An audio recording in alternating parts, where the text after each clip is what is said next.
Tertúlia. Meu boa tarde a todos. Hoje é dia 15 de setembro de 2013, é um domingo. O verbete é de número 2781, ele tem 6 páginas, 40 logias e 12 máximos. O título é Despertometria e a especialidade é Pré-Despertologia. Quem redigiu o verbete é o veteraníssimo Alexandre Nonato. O Alexandre Nonato, ele é jornalista, graduado em Comunicação Social, mestre em jornalismo, brasileiro, natural de Piracicaba, São Paulo, voluntário da Conscienciologia desde 1995, docente de Conscienciologia desde 1997, autor do livro JK e os Bastidores da Construção de Brasília, sob a ótica da Conscienciologia, que foi publicado em 2010, e coautor do livro Inversão Existencial, publicado em 2011. E ele é tenepsista desde agosto de 2010. A despertometria é a mensuração da qualidade, nível ou percentual da desassedialidade permanente total, desperticidade, refletida nas manifestações evolutivas pessoais na cotidianidade. Na pensenologia, nós destacamos o holopensene pessoal da imperturbabilidade, o holopensene pessoal atrator, a retilinearidade autopensênica e o holopensene da anticonflitividade. Na fatologia, a opção pelo autodesassédio, o altruísmo legítimo, o planejamento da diminuição da taxa de erros pessoais, o autoassédio sem ingenuidade, a autovigilância energética ininterrupta, o neodesafio cognopolitano da desperticidade em 3 anos, a predisposição ao macrosoma e o ponto mediano da escala evolutiva.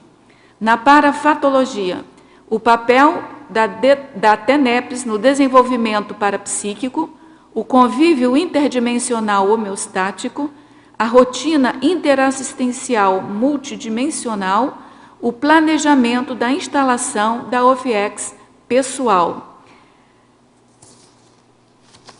Na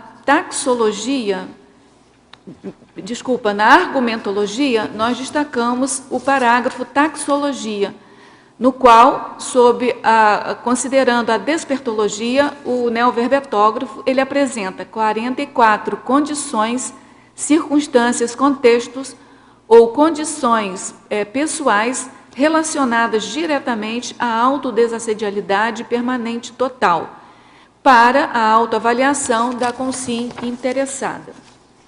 Ainda na argumentologia, tem a listagem, distorções, no qual, considerando a autodiscernimentologia, o autor apresenta 10 distorções pessoais sobre a desperticidade que são relevantes para o pré-desperto eliminar. Na remissiologia, nós destacamos a autodesassedialidade, efeito da autodesperticidade, imperturbabilidade, recurso pró-desperticidade e ser desperto. A frase enfática: a despertometria é item prioritário na autopesquisa de toda a consciência intermissivista interessada na eliminação de comocionalismos, autoconflitos e na obtenção da desassedialidade. Questionologia: você, em escala simples de 1 a 5, em qual nível de avaliação pessoal se situa quanto à desperticidade? A desperticidade já predomina nas manifestações diárias? Caso não, qual o investimento pessoal realizado para alcançá-lo? Na bibliografia específica, nós temos aí uma fonte de referência. Agora a mega-análise elaborada pelo João Paulo. Nível, medição, avaliação, mensuração, percentual. Maturidade, autoimunidade, anticonflitividade, imperturbabilidade, interassistencialidade. Intraconsciencialidade, autoincorruptibilidade, autodesassedialidade, ortopensenidade, despertograma, autolucidez, autocrítica, pré-despertologia, conscienciometrologia e autodiscernimentologia. Antes de passarmos aqui às primeiras perguntas do Teletertulianos, nós queríamos que você contextualizasse essa sua pesquisa. A gente sabe que você vem pesquisando sobre a inversometria, né? Essa questão da metria está muito presente em você. E qual o interesse, então, e que pesquisa você já está fazendo a respeito, além do precedente ao verbete, né? Sobre a despertometria? Bom, boa tarde a todos. O tema de desperticidade sempre, de certa forma, teve presente assim nas minhas pesquisas, indiretamente, na questão da INVEX. A INVEX é um dos meus temas favoritos dentro da Conscienciologia. E uma das questões da INVEX e da RESEX, como mega-meta, é a desperticidade, né? E, de uns tempos para cá, eu venho procurando aprofundar na minha autopesquisa algumas questões, e, juntamente com a questão dos 3 anos de desperticidade, o desafio que o professor Valdo Vieira lançou para toda a CCCI, nós tínhamos, então, um parâmetro anterior, que tem os 2 aqui na fatologia, né? Dos 20 anos para chegar à condição de desassediado permanente total, ou seja, ficar nessa condição por 20 anos para consolidar isso. E o desafio agora proposto pelos amparadores é que em 3 anos nós tenhamos mais pessoas assumindo a sua condição de desperticidade nesse período, e trabalhando para isso. E eu vejo que isso é um desafio sério. Eu tenho procurado pesquisar bastante esse tema, porque, como sempre foi um tema de interesse meu, e esse é um desafio que diz respeito a todo mundo aqui, e eu acho que no meu caso, assim, acho que é uma coisa que eu tenho afinidade com isso, eu estou procurando, então, aprofundar nessas questões, aprofundar o meu aspecto pessoal, observar também outros casos aí que a gente tem visto, né, de situações de pessoas também com o mesmo foco, e essencialmente é isso, então. Eu tenho procurado pesquisar, e esse verbete, na verdade, é uma síntese de uma série de questões que eu fui pegando, desde os 700 experimentos da Conscienciologia, outros livros sobre o assunto. O professor Valdo tem várias tertúlias que ele menciona sobre o tema, né? Então, por exemplo, a própria qualificação do ECP2, em que ele propõe essa questão da desperticidade em 3 anos, é um vídeo que está disponível na internet. Então, quem não conhece essa proposta do professor Valdo, é só entrar no YouTube e digitar qualificação ECP2, que vai ter esse vídeo de 50 minutos, onde o professor Valdo explica bem claramente o que é essa proposta. Bom, de qualquer forma, aí voltando para a minha questão pessoal, dentro disso eu tenho procurado, então, entender melhor na prática o que é isso. E eu vejo que os conceitos, nós somos uma ciência, a Conscienciologia é uma ciência, e os conceitos evoluem, os conceitos amadurecem. E eu penso que esse conceito da desperticidade é um dos que vem amadurecendo ao longo do tempo. Então, essa questão dos 3 anos mostra bem isso. Um outro ponto também, e nesse vídeo, eu revi esse vídeo hoje de manhã, para, né, trazer ele bem quente aqui, algumas questões, e o professor Valdo traz bem essa questão de nós precisarmos desdramatizar a desperticidade, né? Então, talvez, por algum tempo, aí a gente criou um gap muito grande aí entre a realidade, a teoria e a realidade prática. E é mais ou menos isso, né? Eu acho que a essência do verbete, né, que é colocado aqui bem claramente, cada um de nós começarmos a pensar sobre isso e identificar e assumir o nosso nível de desperticidade. Se você, então, não se considera um desperto hoje, qual é o seu nível de desperticidade, percentual que você já apresenta hoje? E essas questões aqui, as 44, ajudam a gente a identificar isso. Eu não vejo, de hipótese alguma, que a ideia aqui é a pessoa chegar a 100% desses itens e assim eu sou desperto. Eu acho que isso a pessoa está tirando o corpo fora. A pessoa tem que identificar quais são os trafores, os trafares, os trafais dela dentro disso e assumir esse nível de desperticidade que ela tem, realmente, né? Então, isso eu vejo que é o desafio que eu venho me deparando nesses últimos meses, e a essência desse verbete é esse. Eu estou trazendo aqui, na verdade, jogando aqui no papel a essência do que eu venho pesquisando em mim mesmo e tentando sintetizar isso num instrumento. Não é um despertograma, porque ele não permite que a pessoa faça, né, um instrumento que a pessoa possa identificar mais claramente, mas ele é um recurso de despertometria, porque permite a pessoa fazer a reflexão e por ela mesma chegar às suas próprias conclusões. Quem sabe no futuro a gente possa chegar aí numa condição de despertograma, né? Eu tenho pensado em outras coisas também, mas isso vai ter que amadurecer mais, né? Por exemplo, uma questão que eu venho pensando também, isso é tema para outro verbete, mas tem que amadurecer mais. Então, se a gente está falando em desperticidade, se a gente está amadurecendo, debatendo mais essas questões de 3 anos, em 3 anos deve aparecer aí pessoas que assumam a sua condição, acho que algumas dezenas talvez, né? Penso eu, no meu ponto de vista, não acho que eu estou sendo otimista, né? Nós temos aí algumas instâncias, PROAD, né? Algumas questões que estão aparecendo para estimular essa condição, né? Eu penso que mais para frente é possível a gente começar a pensar, por exemplo, numa escala de desperticidade. Então, como é que funciona isso? Nós vamos ter, talvez no futuro, um desperto mais básico, iniciante, e qual que seria aquele desperto top? Provavelmente é aquele que o professor Valdo já descreveu nos 700 experimentos, com alto nível ali de desenvolvimento em várias áreas, né? Mas o desperto iniciante talvez não esteja nessa condição ainda. E aí talvez seja necessário a gente pensar nessa escala também, né? Que seria aquele que está próximo da condição de semiconsciex, né? No topo ali, e aquele mais básico que está começando, aí já tem alguns aspectos básicos, como desassédio, anticomocionalismo, anticonflituosidade, mas que outros pontos ainda precisam ser lapidados. Você falou da maturação da própria ciência, mas essa condição de 3 anos, você também não acha que é pela maturidade, a amadurecência, né, nossa aqui também? Ah, mas não tem como separar uma coisa da não outra, né? Não tem como separar, né? A Conscienciologia é uma ciência que está ligada à consciência, né? Então, a partir do momento que o grupo amadurece, que os pesquisadores começam também a crescer e a se desenvolver, naturalmente essas coisas vão também se desenvolvendo. Então, acho que são duas coisas atreladas, né?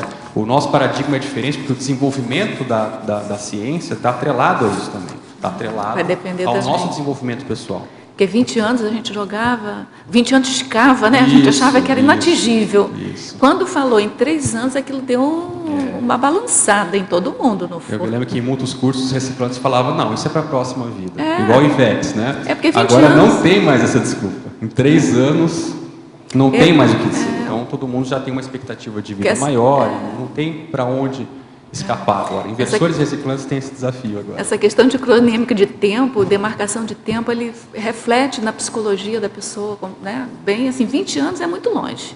Sim. Então você estica mais um pouco, né, os 20 anos. Sim. Agora 3 anos não, é logo ali. Então... e não quer dizer que não tenha sua razão de ser. Talvez aquele desperto top, de fato, ele talvez precise desses 20 certeza. anos ou até mais. Não, com né? certeza. Mas o que falta para a gente, talvez, o que faltou nesse tempo todo é a visão de gradação. Né? Não é 8 ou 80. Existe uma gradação entre esse 8 e 80. Né? Com então, certeza.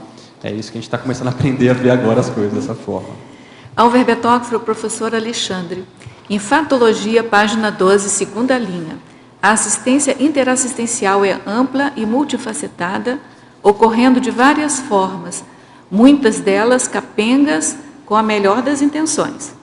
O que vem a ser o altruísmo legítimo e como otimizar a extinção da mediocridade pessoal ainda nesta vida crítica? Bom, o altruísmo legítimo, no meu ponto de vista, é aquela condição em que ela é natural, né? Acho que existem perfis e temperamentos diferentes. E alguns temperamentos, talvez a tendência de altruísmo seja maior do que outras, né? Então, por exemplo, o que eu vejo no meu caso? No meu caso, a condição de altruísmo, ela não é tão natural assim. Observando as minhas reações desde a infância, adolescência, embora eu sempre tive algumas tendências assistenciais, mas do ponto de vista de convivência e porão consciencial, não era tão natural assim. Você diz natural, é inato? Inato. É espontâneo, né? Aquilo vem, aquilo é exteriorizado pela pessoa desde cedo, né? Então eu começo a observar que isso vem sendo lapidado por mim E ainda tem muita coisa a ser melhorada nesse sentido, né?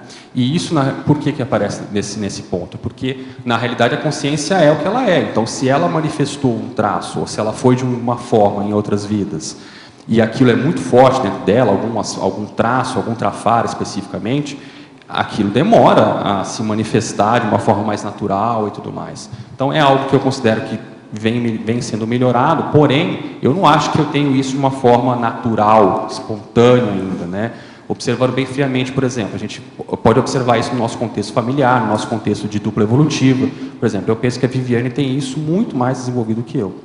É muito mais espontâneo e natural nela, esse aspecto de altruísmo, do que em mim. Então, isso a gente tem que reconhecer de uma maneira conscienciométrica bem claramente, sabe? E isso não quer dizer que a pessoa seja melhor ou pior em função disso. Naquele ponto, especificamente, a pessoa, pelos fatos, mostra que é melhor, ela é mais espontânea, é mais...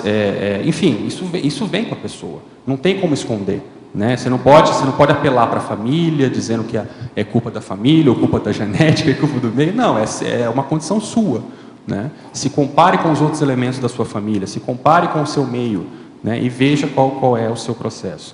Então, o que eu vejo é o seguinte, independente dessa condição, né, como conquistar esse altruísmo legítimo, que foi a pergunta aí, é arregaçando as mangas e se mexendo, né? Se a pessoa se acomodar nisso, ela nunca vai se deparar com ela mesma. Então, ela se colocando em situações onde ela precisa ser mais altruísta. E aí, se a pessoa não é altruísta, ela vai se deparar com os trafares dela, onde ela vai ter que enfrentar ou recuar.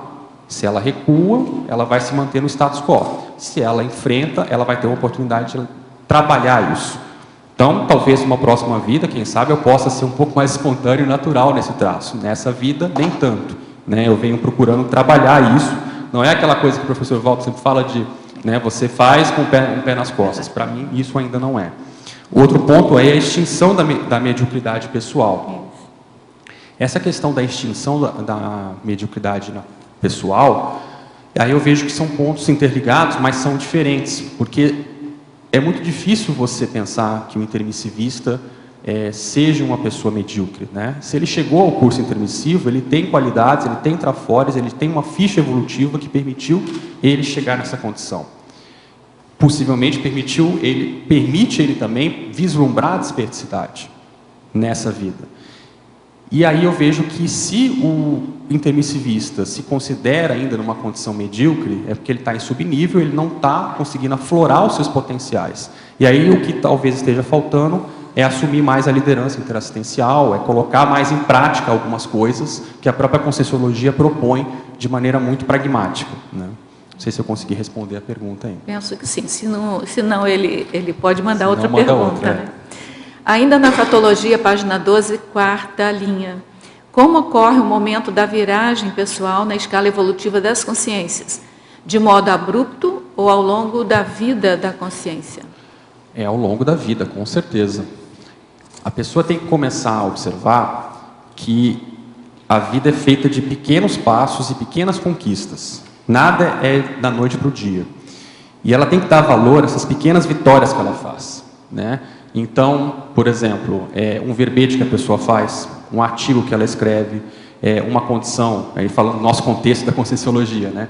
Uma docência conscienciológica, a TENEPS, um livro, tudo isso são passos que não é só a conquista em si, é tudo que ela precisou fazer para chegar nessa condição. É toda a dedicação que ela precisou, o foco que ela precisou para chegar nisso. É tudo que ela abriu mão para chegar nessa condição. Então, eu até anotei alguns pontos aqui que, para mim, tem a ver com essa condição de viragem, né, de alguns aspectos da condição de escala evolutiva. São vários pontos, mas eu pensei nos mais chaves e mais recentes. Então, um dos pontos foi, em 2002, a minha mudança para Foz do Iguaçu. Esse é um momento de viragem muito importante, no meu contexto, né, não estou dizendo que tenha que ser para todo mundo, mas no meu contexto é importante porque me permitiu eu priorizar mais o que eu deveria para a minha programação existencial. Ter mais tempo, ter mais disponibilidade para botar o foco no que eu realmente desejava. Então, nesse sentido, me permitiu aflorar mais os meus trafores. O outro ponto foi a participação da fundação da Sinvex. Aquilo tem uma relação profunda com a minha programação existencial e ter participado daquele momento foi muito importante. E eu dou muito valor para isso porque várias pessoas que chegaram depois na instituição comentaram entristecidos de não terem chegado na fundação da instituição, né? E nos cobrando por isso. Por que vocês nos avisaram e tal? Olha, alguns casos até foram avisados, mas enfim. Então, a gente observa como que esses marcos são muito importantes. Para mim, nesse caso, foi importante. A outra questão foi a publicação de 2 livros também, né? Teve artigos, verbetes e tudo mais, mas os 2 livros teve consequências sérias. Eu já publiquei alguns verbetes falando sobre isso. Extrapolacionismo pré-tenepsista é um verbete que eu exponho a minha casuística nesse sentido, que tem a ver com a publicação do meu livro, o primeiro livro, JK, que, a meu ponto de vista, me permitiu ter essa experiência. Então, essa questão do livro tem consequências sérias, porque é um pedaço de você que está espalhado no mundo e você nem sabe. E esse pedaço seu, que é o seu grafo pensene, que é a sua consciência que está ali, está interagindo com a pessoa num momento que você nem sabe. E aquilo repercute em toda a sua vida, repercute na sua tenepse, repercute no seu parapsiquismo. Então, esse ponto é muito importante. E um outro ponto é a tenepse também.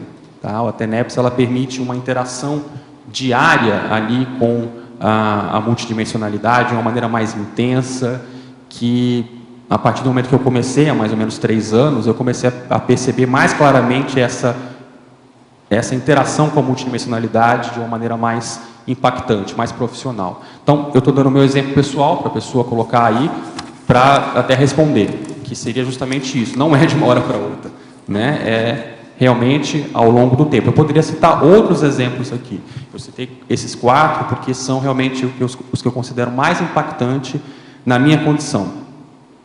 Podem ser outros, aí a pessoa tem que avaliar o contexto dela. Em resumo, a pessoa tem que se mexer. Uhum. E na última linha da fatologia, poderia detalhar de que modo podemos arregaçar as mangas nesse neodesafio cognopolitano da desperticidade em 3 anos? Como surgiu este desafio?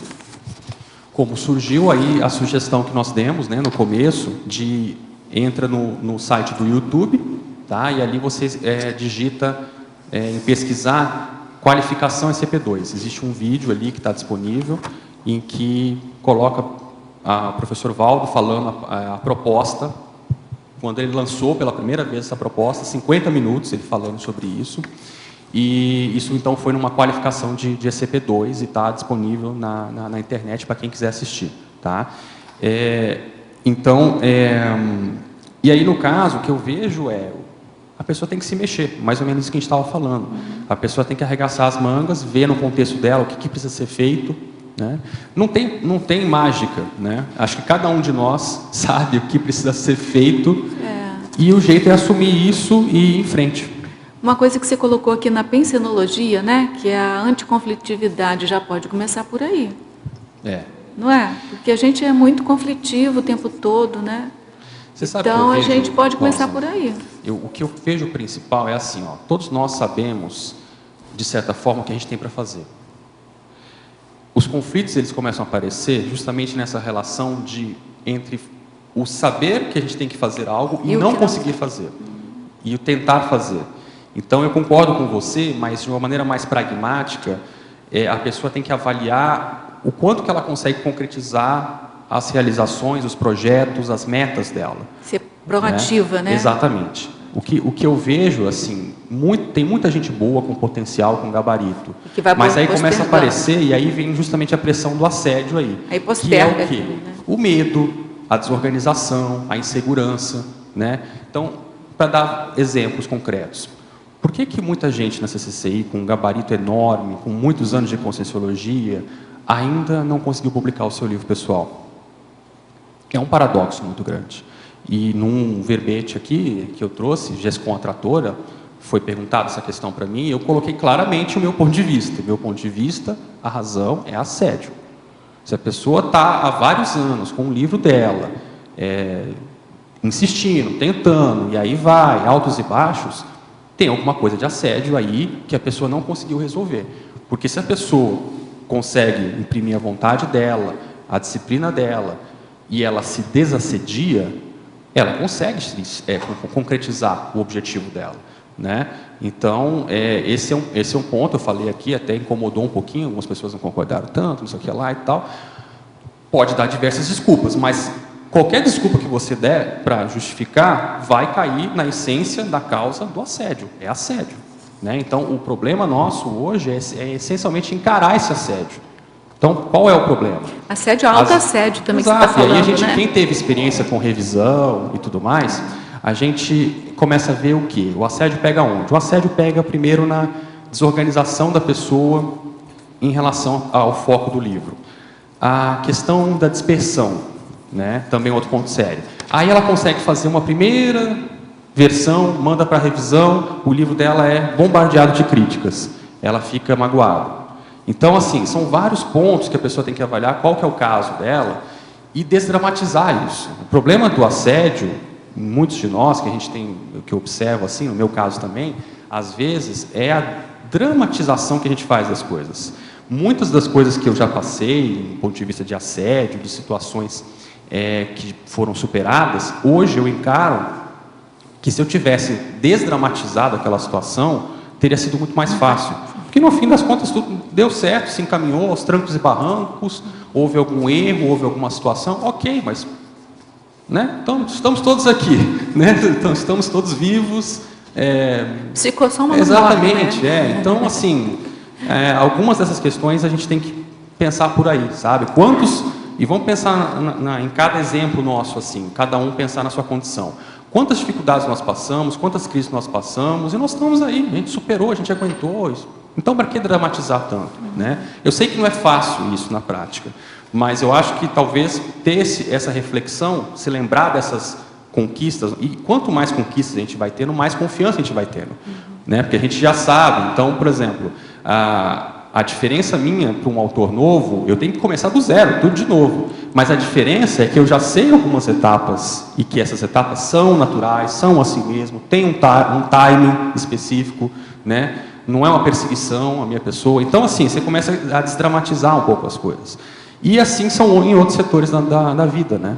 Com a própria desperdicidade é assim também, né? Então, às vezes, a pessoa às vezes não assume essa condição ainda, às vezes por um certo drama que ela está fazendo em termos disso. E aí tem os tabus, aí, as distorções que a gente colocou lá no final, que mostram bem essa condição, né? De uma idealização muito grande que se faz em torno desse tema ainda.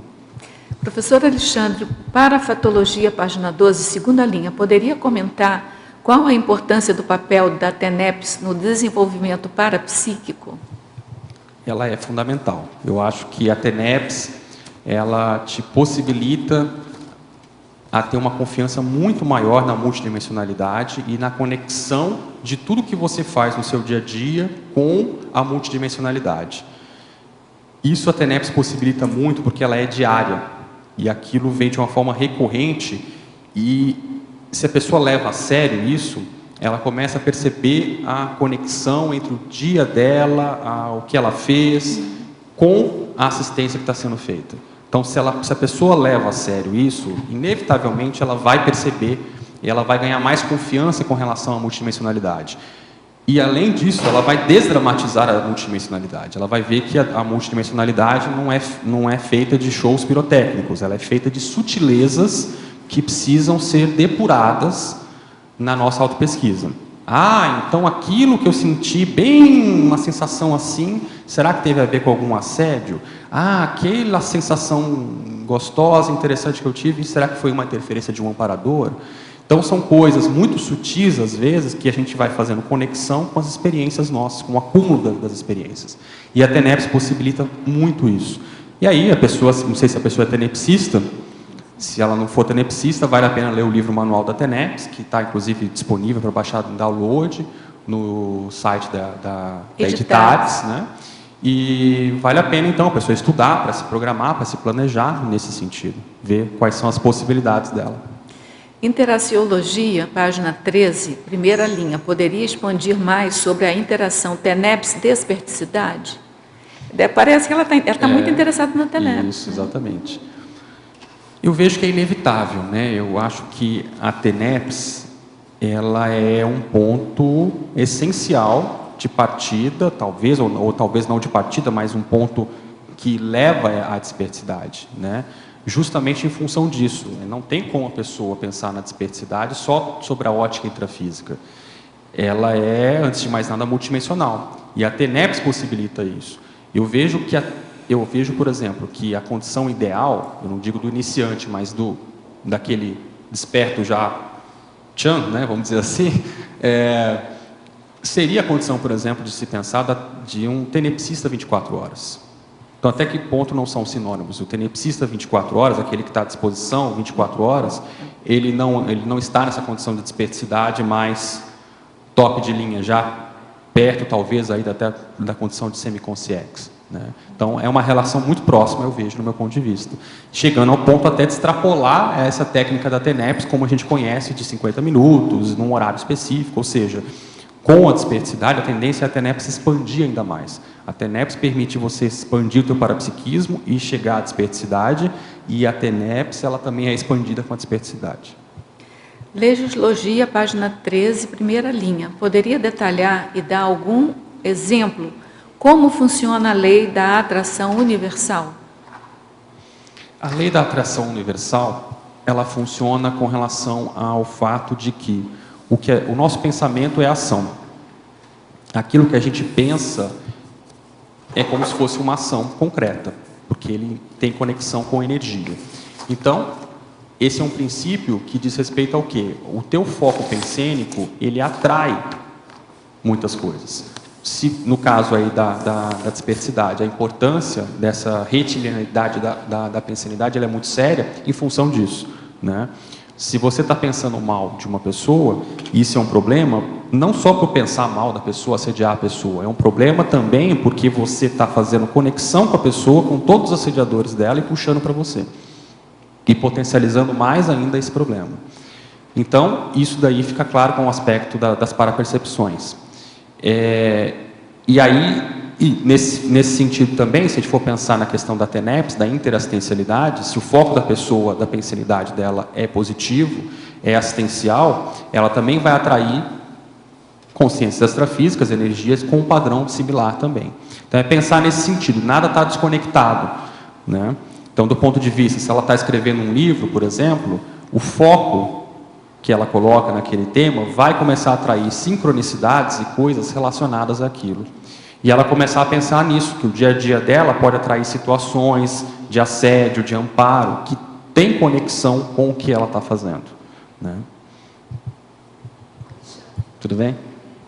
Eu gostaria que você comentasse 2 itens, né, do teu item distorções da página 16. Ok. Mas antes eu gostaria que você comentasse como que você conseguiu chegar nesses itens, né? Parece que tem assim um nível de profundidade bastante grande da autopesquisa. Dos 10, né, está falando? É assim, para você chegar nesses itens, como que você conseguiu chegar nesses itens? E eu gostaria que você comentasse o item 5, de emocionalidade, e depois a omni hetero desassédio. Você está falando dos 10, como eu cheguei nos 10? Dos 10, como você chegou? Eu vejo que é pela observação mesmo, sabe? É observação de situações e críticas, e, enfim, a gente vê muito isso. O item 5, então, fala assim, emocionalidade. O ser desperto possui, enquanto principal característica, o amor incondicional. Esses 10 itens foram provocações mesmo, assim, sabe? Para a gente tirar alguns estereótipos.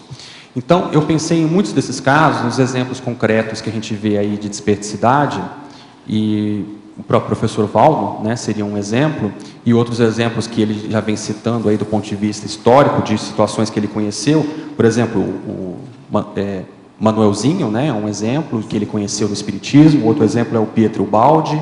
O outro seria o Jerônimo Candinho. São exemplos que ele vem citando aí de maneira recorrente em mini-tertúlias, em tertúlias também ele já citou isso daí várias vezes, personalidades que ele já conheceu e que ele consideraria como desperto. E aí a gente vem... Essas personalidades que você citou têm relação com o paradoxo de ser desperto e inconsciente? Eu não sei dizer se eles eram inconscientes, isso eu não sei te dizer. Mas o ser desperto inconsciente é aquele que está ali trabalhando, está ali fazendo as suas coisas, mas não se deu condição, não se deu conta de que é desperto. Então, isso pode acontecer. né? Especialmente se a pessoa, por exemplo, às vezes está numa condição de subnível, ou se ela está numa condição com todos os seus potenciais aflorados, fazendo assistência, e nem teve condição de refletir sobre isso. Quer dizer, então para ela não importa, ela está trabalhando, entende? Ou às vezes pode ser aquele desperto também subnível, né? Ele está numa condição de... ele tem aqueles potenciais, mas como ele não está colocando em prática, ele não tem como identificar que ele tem esse potencial. Também é uma situação. Agora, voltando aqui para o teu item, né, que eu não respondi ainda, a questão, então a gente começa a observar. Nada contra que a questão do amor incondicional. Se a pessoa tem isso, e ela é um sentimento autêntico, ótimo, alto nível, e vai até potencializar a desperticidade dela. Mas se a gente for observar, nenhuma dessas personalidades tem isso como principal característica. Então, isso às vezes acaba remetendo a um ranço religioso que se tem sobre o assunto. Aquela coisa de santidade, de coisas da Igreja Católica, de outras religiões, de que a pessoa mais evoluída ela tem que ser boazinha, ela tem que ser, né, o amor incondicional e tudo mais e tal, que nem sempre é verdadeiro nesses contextos. Então, às vezes é uma fachada que a pessoa coloca, e por trás daquela fachada tem um monte de fissuras pessoais que não são demonstradas, né? E aí se cria uma aura de santificação, só que às vezes a pessoa está muito longe da desperticidade. Ela até é boa do ponto de vista interassistencial, mas do ponto de vista ego-kármico, ela tem muitas fissuras ainda. Então é uma provocação que a gente coloca aqui do ponto de vista para quebrar esses paradigmas do ponto de vista de ranço religioso. Essa é até uma das questões que a gente observa na internet.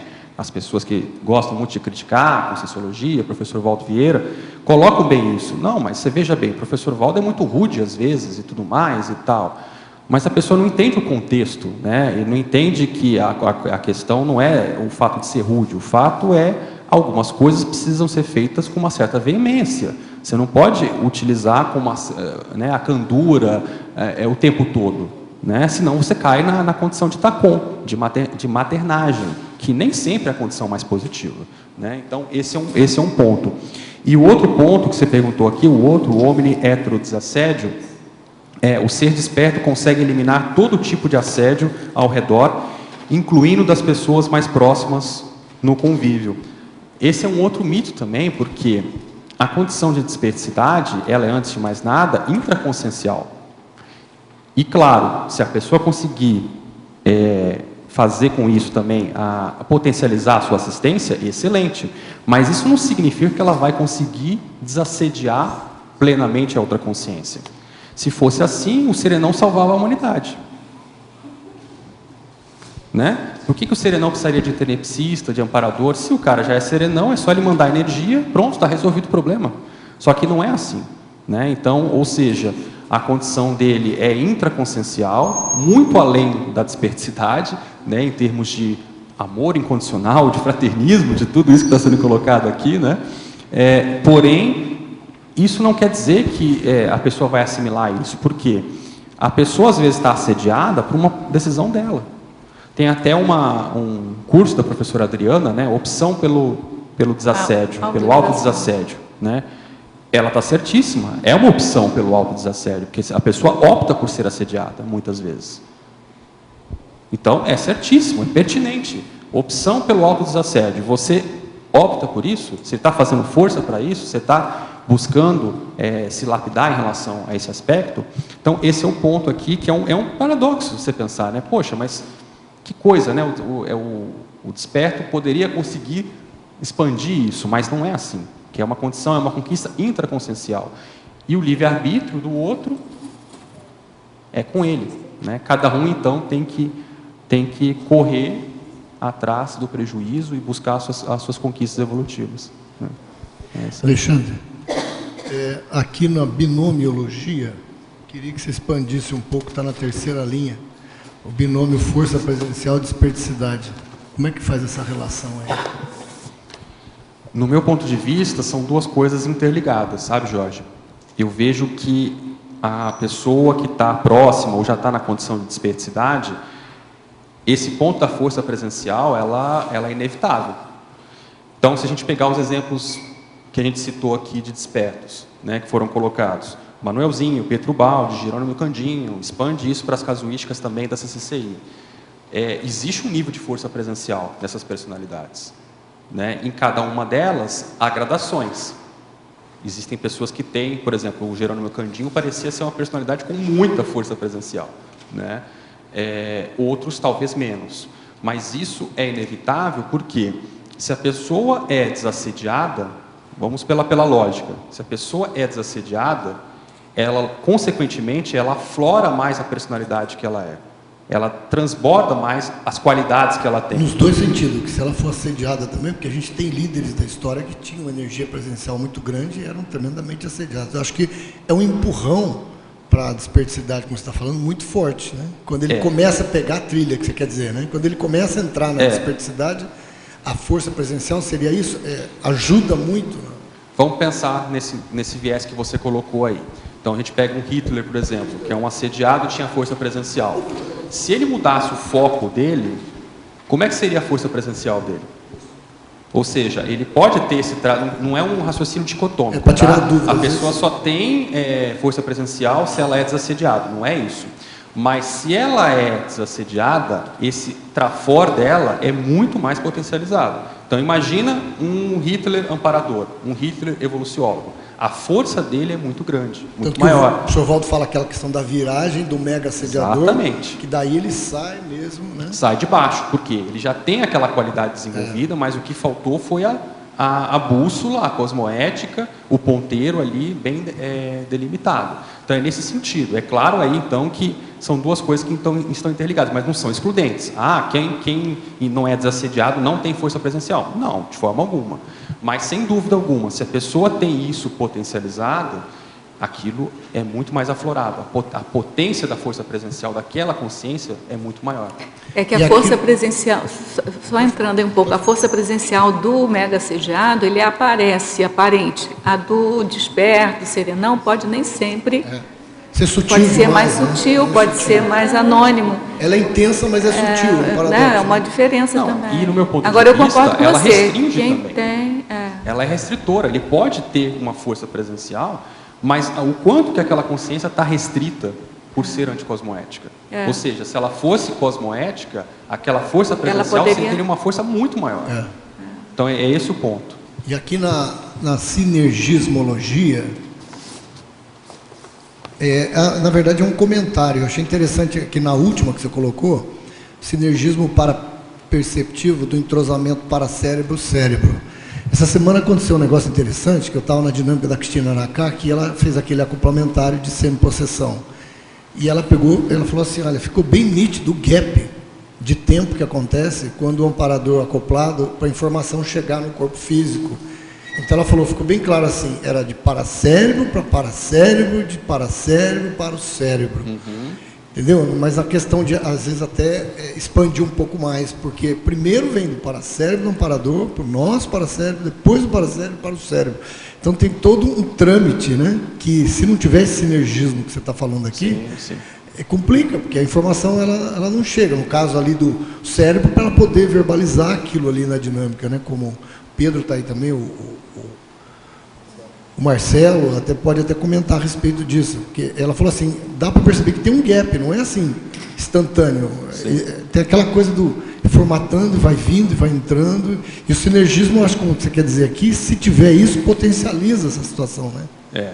Eu acho que dentro disso tudo que a gente está conversando, Jorge, um ponto sério, né, que já foi mencionado aqui, está no verbete, é o quanto de disperticidade nós temos, qual o percentual da nossa autodisperticidade hoje. Né? Então, você deu os exemplos aí, nós trocamos ideias dos exemplos anticosmoéticos. Se essas personalidades conseguiram aflorar esses potenciais dessa forma, pensa no nosso contexto, que a gente já pode assumir alguma condição de autodisperticidade, o quanto nós podemos atingir em termos de interassistencialidade. Então, é muito sério você pensar nisso. Né? Assim, né? Nessa condição. O sinergismo entra nesse contexto também. E aqui, só para fechar a última aqui, depois eu pergunto outras coisas, o sinergismo para microchip e desperticidade. O que você pode expandir um pouco para a gente entender isso? É uma hipótese para se pensar. Uma consim que é desperta tem para microchip? Ou uma consim que é desperta e não tem para-microchip, ela é candidata a ter para-microchip? São hipóteses para a gente pensar. Eu vejo que tem uma relação profunda com isso. Mas não daí. quer dizer que a pessoa chegue à desperticidade sem para-microchip. É só para colocar isso. Não necessariamente exatamente. tem. Mas é uma interação que tem muita lógica. Que se aquela consciência ela é promissora naquilo, talvez, se ela tem mérito, ela pode ter um para-microchip para chegar naquela condição. Ou, se ela não tem ainda, ela chega nessa condição e ela é séria candidata a ter um macrosoma, a ter um para-microchip. Pensar nessa interação, entende? Não são coisas desconectadas, são coisas que estão interligadas, mas a questão é, ela já tem ou ela vai ter? Qual potencializar a questão dela? Aqui, qual que é o contexto dela? Se pegar uma pessoa que já é desperta com o para-microchip, aquilo faz um sinergismo que potencializa muito mais. Né? Legal. Oi, Alexander, aqui no B. Tudo bem? Tudo bem. Eu queria ver se tem relação uns conceitos com outros. Por exemplo, falando um pouco, que falava ela antes, sobre amor incondicional e que você põe aqui, qual é a comparação, se tem, ou são níveis distintos, com a transafetividade, com o fraternismo, a fraternidade, transafetividade e amor incondicional? São palavras que significam a mesma coisa ou realmente são palavras que são níveis? Um alcança o nível de amor incondicional, depois é desperto, depois é transafetivo, ou está tudo dentro do mesmo nível, mais ou menos? Não, eu vejo que são gradações, né? Agora, são gradações. Agora, de qualquer forma, eu vejo que a gente tem que ver, o que eu procurei passar nesse verbete aqui, é a gente pensar do básico da desperticidade ao avançado da desperticidade. Se a pessoa for considerar 100% isso daqui, seria a condição ideal. Mas o ideal é que a pessoa possa se pesquisar em cada um desses itens aqui e ver o que ela já tem conquistado, de trafor, já consolidado, o que ela não tem ainda. E isso não quer dizer que necessariamente ela não seja desperta. Pode mostrar alguns aspectos que ela precisa trabalhar ainda, mas talvez algum nível de desperticidade ela já possa assumir. E dentro disso, talvez pensar em algumas condições, né? O professor Valdo, ele tem frisado muito em 3 pontos básicos da desperticidade, né? Que, a meu ver, bate nesses exemplos que a gente estava citando aqui de personalidades que já, no ponto de vista dele, conquistaram essa condição, né? Que a gente falou aqui, o Pietro Baldi e alguns outros, Manuelzinho e tudo mais. Então, o primeiro ponto seria a condição de desassédio em si. O desperto, antes de mais nada, é desassediado. Então, esse é um ponto que tem em comum com todas essas consciências. O outro ponto é o anticomocionalismo, que aí diz respeito às reações emocionais dela, a intensidade que aquilo se manifesta nas reações delas cotidianas. E um outro ponto é a anticonflitividade. Então, esses são pontos que ele tem insistido bastante e são pontos que em comum com todas essas personalidades. E aí tem uma série de outros atributos que também são importantes para a desperticidade, mas em que cada uma dessas personalidades parece que há uma diferenciação. Alguns têm muito mais desenvolvidos do que outros e assim vai, há uma gradação, né? Então a gente pode colocar aí, domínio das energias, né? Qual que é o percentual disso numa personalidade como Jerônimo Candinho e qual que é o percentual disso no Pietro Baldi? Até que ponto num é mais desenvolvido e outro é menos? Intelectualidade, qual que é mais desenvolvido dentro da dispersidade dessas personalidades? Projetabilidade, cosmoética, interassistencialidade, e aí entra a afetividade e outros pontos mais, né? Então são pontos aí que tem que avaliar a gradação em cada uma dessas personalidades e que ajudam também a compor essa desperticidade. Sim. Mas os elementos básicos que eu vejo são esses pontos aí que são os essenciais para startar a desperticidade. Mas se eu me pergunto, imagínate que uma pessoa chega ao amor incondicional, não chega com uma energia ruim, é impossível, porque se daria contra a própria pessoa, não? Uma pessoa que já está desassediada, aunque no sé el percentual que pueda estar, mas cuando una persona siente realmente, y no es falso como você falava antes, que hay mucho, ¿no? Yo siento un amor incondicional terrible, para tal, no sé, ¿qué es eso? ¿Sabe? El amor incondicional es algo intraconsciencial. Você é um estado da consciência.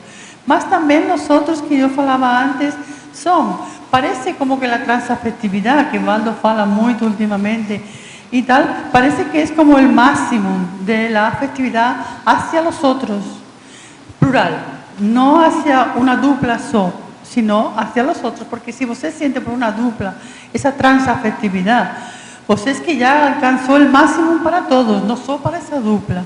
Entonces, ahí estaba, sabes, un poco mis disquisiciones, ¿no?, entre a palavra e o que essa palavra significa, não? O que eu acho que é importante no contexto da despertometria aqui é a gente pensar assim: qual é a aplicabilidade prática disso tudo que você está falando? Qual que é o resultado prático disso que está sendo falado? É um amor incondicional, mas o que ele é na prática? Porque uma pessoa pode ter uma grande afetividade, mas às vezes ela tem ainda muitos conflitos íntimos. Ela tem ainda muitos problemas de convivialidade. Então, como é isso na prática realmente? Ela pode ter, porque os trafores nossos, eles são ambíguos. Eles podem ter algo positivo, mas eles ainda não estão totalmente lapidados. Eles ainda têm facetas de trafares. E até como foi colocado aqui anteriormente com o Jorge, que às vezes um aparente trafar numa viragem também pode ser um trafor, como a gente colocou. Então, um ditador que tem muita força presencial e liderança, no momento de viragem, aquilo pode se transformar num grande trafora. E com o trafora, a mesma coisa. A pessoa pode ter um grande amor incondicional, já manifestar alguma coisa de transafetividade, mas muitas vezes ela ainda está manifestando na vida dela prática algumas situações que precisam ser lapidadas. Então, do ponto de vista da despertometria, o que eu vejo é a gente identificar esses pontos que ainda são os nossos travões e trabalhá-los. Alexandre, queria ver no Fatologia o planejamento da diminuição da taxa de erros pessoais. Se você teve alguma estratégia, se você fez, como é que foi esse seu planejamento, como é que foi o resultado dessa diminuição dessa taxa de erros, né? Como é que você foi medindo isso? Porque acho que tem a ver, né, com a própria despertometria. Sim. Essa medição da diminuição da taxa de erros. Eu vejo esse planejamento, ele tem que ter um foco muito prático, sabe? Então, ele tem que ser muito pragmático e para ser feito imediatamente. E aí ele vai sendo reavaliado, ele vai sendo modificado. Mas, por exemplo, no meu ponto de vista, eu tenho procurado fazer algumas coisas bem práticas. Outras eu ainda estou tentando fazer. Por exemplo, a questão do CPC, do Código Pessoal de Cosmoética. Eu vejo que ele é fundamental.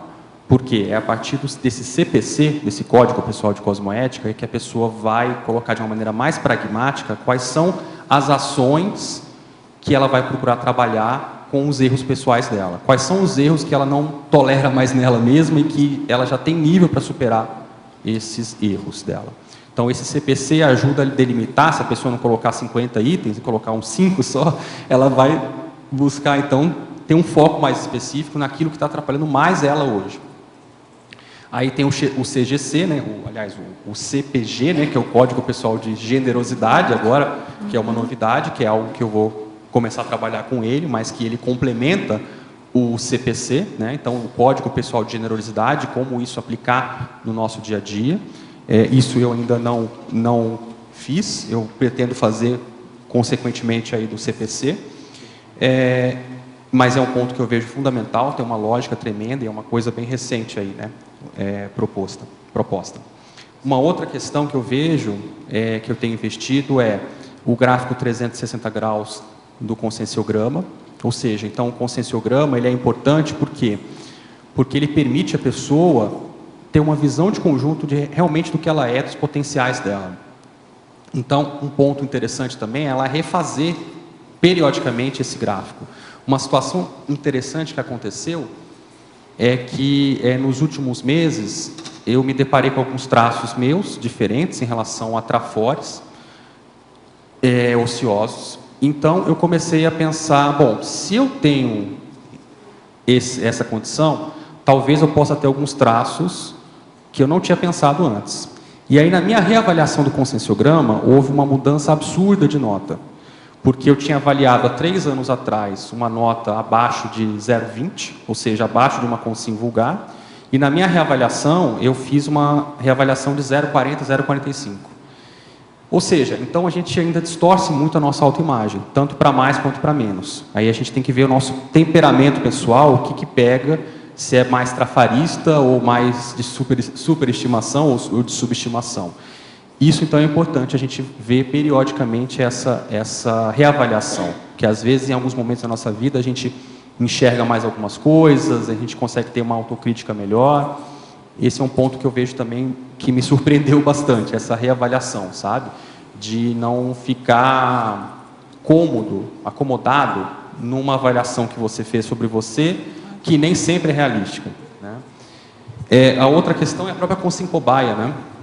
Dentro disso, a consim cobaia ajuda demais, porque te mostra alguns aspectos imediatos ali, de trafores e trafares, e que, no meu ponto de vista, se trabalhados na consciência terapia, ajudam demais. A consciência terapia, então, permite que a pessoa possa aprofundar mais esses traços, são técnicas complementares, e que, no meu ponto de vista, ampliam nossos limites de visão com relação à nossa autoimagem. Então, esses dois instrumentos, consim cobaia e consciência terapia, os cursos da OIC de maneira geral também, eles permitem a pessoa a aprofundar mais e aumentar a visão sobre a gente mesmo.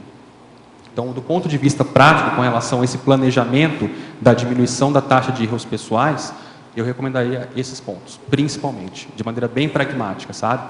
Eu vejo que alguns pontos, por exemplo, com relação ao conscienciograma, né, avaliando assim algumas questões, eu vejo que, com a consciência terapia, por exemplo, né, eu vejo que alguns erros meus poderiam ter sido minimizados se eu tivesse investido antes disso. Então, isso é bem interessante, a gente pensar nisso, né? A gente já tem uma ciência de que existe uma estrutura muito profissional, tanto da cons quanto da consciência terapia, que pode nos ajudar à aceleração dessa desperticidade e desses traços que a gente está propondo aqui. Isabel. Alexandre, no início da tertúlia, você falou em momentos de viragem. Um dos momentos que você falou foi em relação ao livro, a escrita do livro. Você escreveu 2, mas eu falo no caso do JK. Como é que você percebeu, na sua vivência, o caminho pró-desperticidade em função do livro? Legal, é interessante porque naquele verbete com a tratora, vale a pena você, se você tiver a oportunidade, ver o vídeo, que foi comentado bastante esse tema, explorado. Mas, em essência, o que eu posso recapitular aqui das questões que eu vejo é o seguinte: as pessoas ainda não têm noção do que representa um livro. Se tivessem, a gente já teria mais uns 50 autores aí, no mínimo. Por que eu digo isso? Porque, realmente, o impacto de um livro na vida da pessoa, se esse livro é cosmoético, se esse livro é sadio, ele é muito forte. Então, no caso do JK, que eu comecei a observar, né? A gente começa a perceber que, assim, pedaços nossos, que o livro, na verdade, é como se fosse a nossa consciência, o nosso grafo pensene. O que é a consciência? É a sua pensenidade, não é isso? Nós somos o que pensamos. O que é o livro? É a tua pensenidade que está ali grafada. Então, é um pedaço seu que está espalhado pelo mundo. E você nem tem ciência de tudo que está acontecendo. É muito parecido até com a TENEPS, né? Você não tem lucidez de tudo que acontece na TENEPS. Com o livro, você não tem noção do que acontece também, em termos de repercussão, né? A gente tem depoimentos, tanto no JK quanto no Inversão Existencial. Por exemplo, no Inversão Existencial, tem pessoas que chegaram pela Conscienciologia através desse livro. O JK também teve situações assim. Ou seja, você é o elemento de rapport com aquela consciência que permite a pessoa acessar esse paradigma. Isso tem uma responsabilidade muito grande. E aí, pensa bem, nós estamos aqui agora com essa tertúlia, mas nesse exato momento pode ter pessoas interagindo comigo também na Espanha, nos Estados Unidos, no Nordeste, em São Paulo, em Brasília. Então, essas pessoas estão interagindo comigo nesse exato momento e eu estou aqui com vocês interagindo também. Isso é uma coisa que tem um impacto, vamos pensar, extrapolar isso para o nosso parapsiquismo. O quanto que isso impacta na nossa sinalética, o quanto que isso impacta na nossa TENEPS, né? Então, esse é o ponto mais sério que eu vejo, assim, sabe? As pessoas têm que aprender a fazer mais essa conexão para entender mais o efeito do livro. E eu acho que isso eu vi realmente de uma maneira mais prática com a publicação dos 2 livros, que é muito sério isso. E isso tem uma relação direta com a desperticidade. Por quê? Você amplia a sua rede de conexões, a sua rede de assistência, de uma maneira mais ampla, que não é só ego-kármica, grupo kármica, mas ela extrapola num nível que você nem imagina, né? Um caso, por exemplo, do JK, eu tive um caso recente de uma situação em que a pessoa viu um vídeo meu no YouTube, gostou, a pessoa é artista, queria fazer uma exposição sobre presidentes e ficou doida com o meu livro, queria o meu livro de qualquer jeito, procurou na internet e não achou. E aí a pessoa achou meu telefone pela internet, da empresa que eu trabalho, me ligou, e aí comecei a fazer uma conexão com essa pessoa, em termos de passar livros e tudo mais. A pessoa está hoje acompanhando as tertúlias e tudo mais, né? Não conheço a pessoa pessoalmente. Então, olha como que essas redes de contatos, elas se ampliam, e hoje, na era moderna de tecnologia, né, isso possibilita muito mais, assim, né? Então, eu vejo que isso tem uma conexão direta com a questão da TENEPS, com a questão da desperticidade, com a aceleração dessa condição. Se o livro é sadio, é cosmoético, é homeostático, ele faz algum nível de TARES. Certo, fantástico essas redes todas, né, que você falou. Mas eu tenho assim, eu fico pensando se você vivenciou extrapolações de desperticidade durante esse período de escrita de livro, pós-livro. Se houve momentos de vivenciar, né, extrapolação, se você identificou isso. Eu não consigo separar uma coisa da outra, sabe, Isabel? Eu acho que, assim, dentro daquilo que a gente estava comentando anteriormente, a gente é fruto dos pequenos passos e das nossas conquistas pessoais. Então, para você fazer um livro, uma pesquisa, publicar uma GESCOM, você tem que botar um foco, você tem que se concentrar, você tem que abrir mão de algumas coisas, e isso já é o prelúdio, né, o prenúncio da desperticidade. Pode não ser ainda totalmente, mas a pessoa já está com um passinho ali, já está dando um passo para isso, né? E é isso que a gente tem que começar a ver. E a desperticidade não é, olha, a pessoa, virei desperto. Não, a pessoa vai gradativamente, mesmo que ela inicie na sua desperticidade, é uma gradação que ela ainda não é perfeita e ela vai trabalhar com essa desperticidade que ainda não é perfeita. Que não é perfeita, mas que você já é capaz. Já é capaz, mas é esse o ponto que a gente tem que pensar, que a nossa vida é uma consequência do que nós pensamos, do que nós fazemos, do que nós agimos, do que nós abrimos mão, do que nós priorizamos e do que nós concretizamos, né? E das nossas conquistas. Em vários momentos, tanto de um livro quanto de outro, houve momentos de gargalo sério, houve momentos em que você tem vontade de parar, houve momentos que você tem vontade de não vou seguir adiante. Aí a pergunta é, até que ponto que essa condição de superação desses obstáculos não tem também uma relação com a desperticidade? Então, em cada um de nós, a gente vai observar esses momentos de autossuperação, de conquistas, e não é só com o livro, a gente tem que pensar de uma maneira mais ampla, em todas as fases da nossa vida, essas conquistas vão nos dando força, confiança, que isso vai resultar numa condição de desperticidade, numa condição de epicentrismo e tudo mais, né? Ou seja, a nossa vida, a nossa condição, nós somos consequência daquilo que a gente está fazendo hoje, né? E é isso que esse exemplo da GESCOM, no meu caso, me ensinou bastante como exemplo, entende? Não é só a publicação do livro em si, não é só a pessoa lendo o livro ali e sendo esclarecida, é o tudo que você tem que envolveu isso, é muito mais... Que reciclar, que priorizar, isso, exatamente. Focar, né? E tudo que você levantou também, exatamente. De história, de sua, sim, que tem a ver com a questão do livro e tal, tudo não, isso. E aí você expande muito mais, né? Quer dizer, todo o revertério, toda a consequência positiva que você tem decorrente desse trabalho, também soma-se a isso, a essa condição, né? Potencializa a sua TENEPS, potencializa o seu parapsiquismo, né?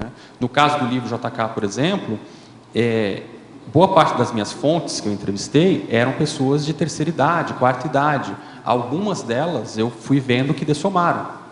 E até por sincronicidade, você abre uma página e está lá a pessoa dessomou naquela semana, entende?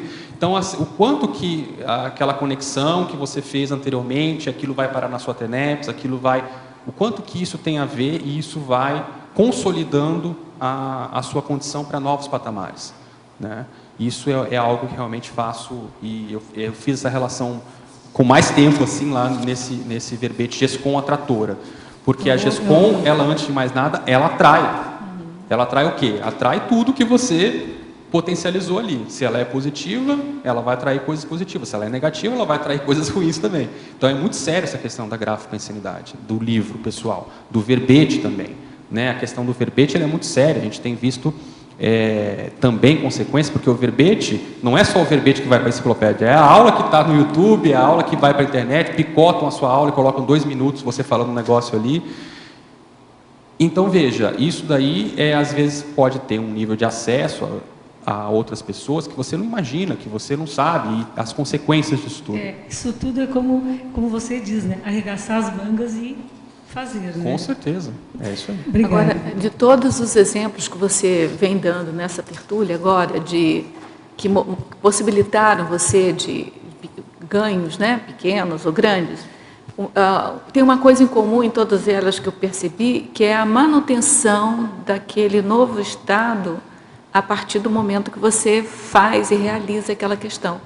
Porque se você não mantém seu novo estado de pensanidade, de atuação, você realmente não efetiva a mudança. Não sei se você percebe isso também. Eu concordo, isso é fundamental, é essencial, né? Porque o que acontece, na verdade, é que uma coisa vai levando a outra. E aí, se você fraqueja, se você relaxa, se você medra nas consequências disso, a tendência é o assédio tomar conta. Então, o que não pode acontecer é isso daí. Porque de tudo isso também, né, por exemplo, a questão que a gente está comentando aqui do livro agora, tem uma série de efeitos disso. E uma série de situações novas que vão acontecendo com você, algumas você espera, outras você não espera. Outras você mexe com seus trafares pessoais. Então, isso tudo te coloca numa situação em que ou você enfrenta e segue em frente, ou você recua, medra, e aí o assédio toma conta. Então, isso que você está falando se resume a isso, no meu ponto de vista, sabe? Assim, essa condição de você estar seguindo em frente, bancando e indo em frente. Ao verbetógrafo, na Fatologia, página 12, quinta linha, gostaria que comentasse o autodesassédio sem ingenuidade.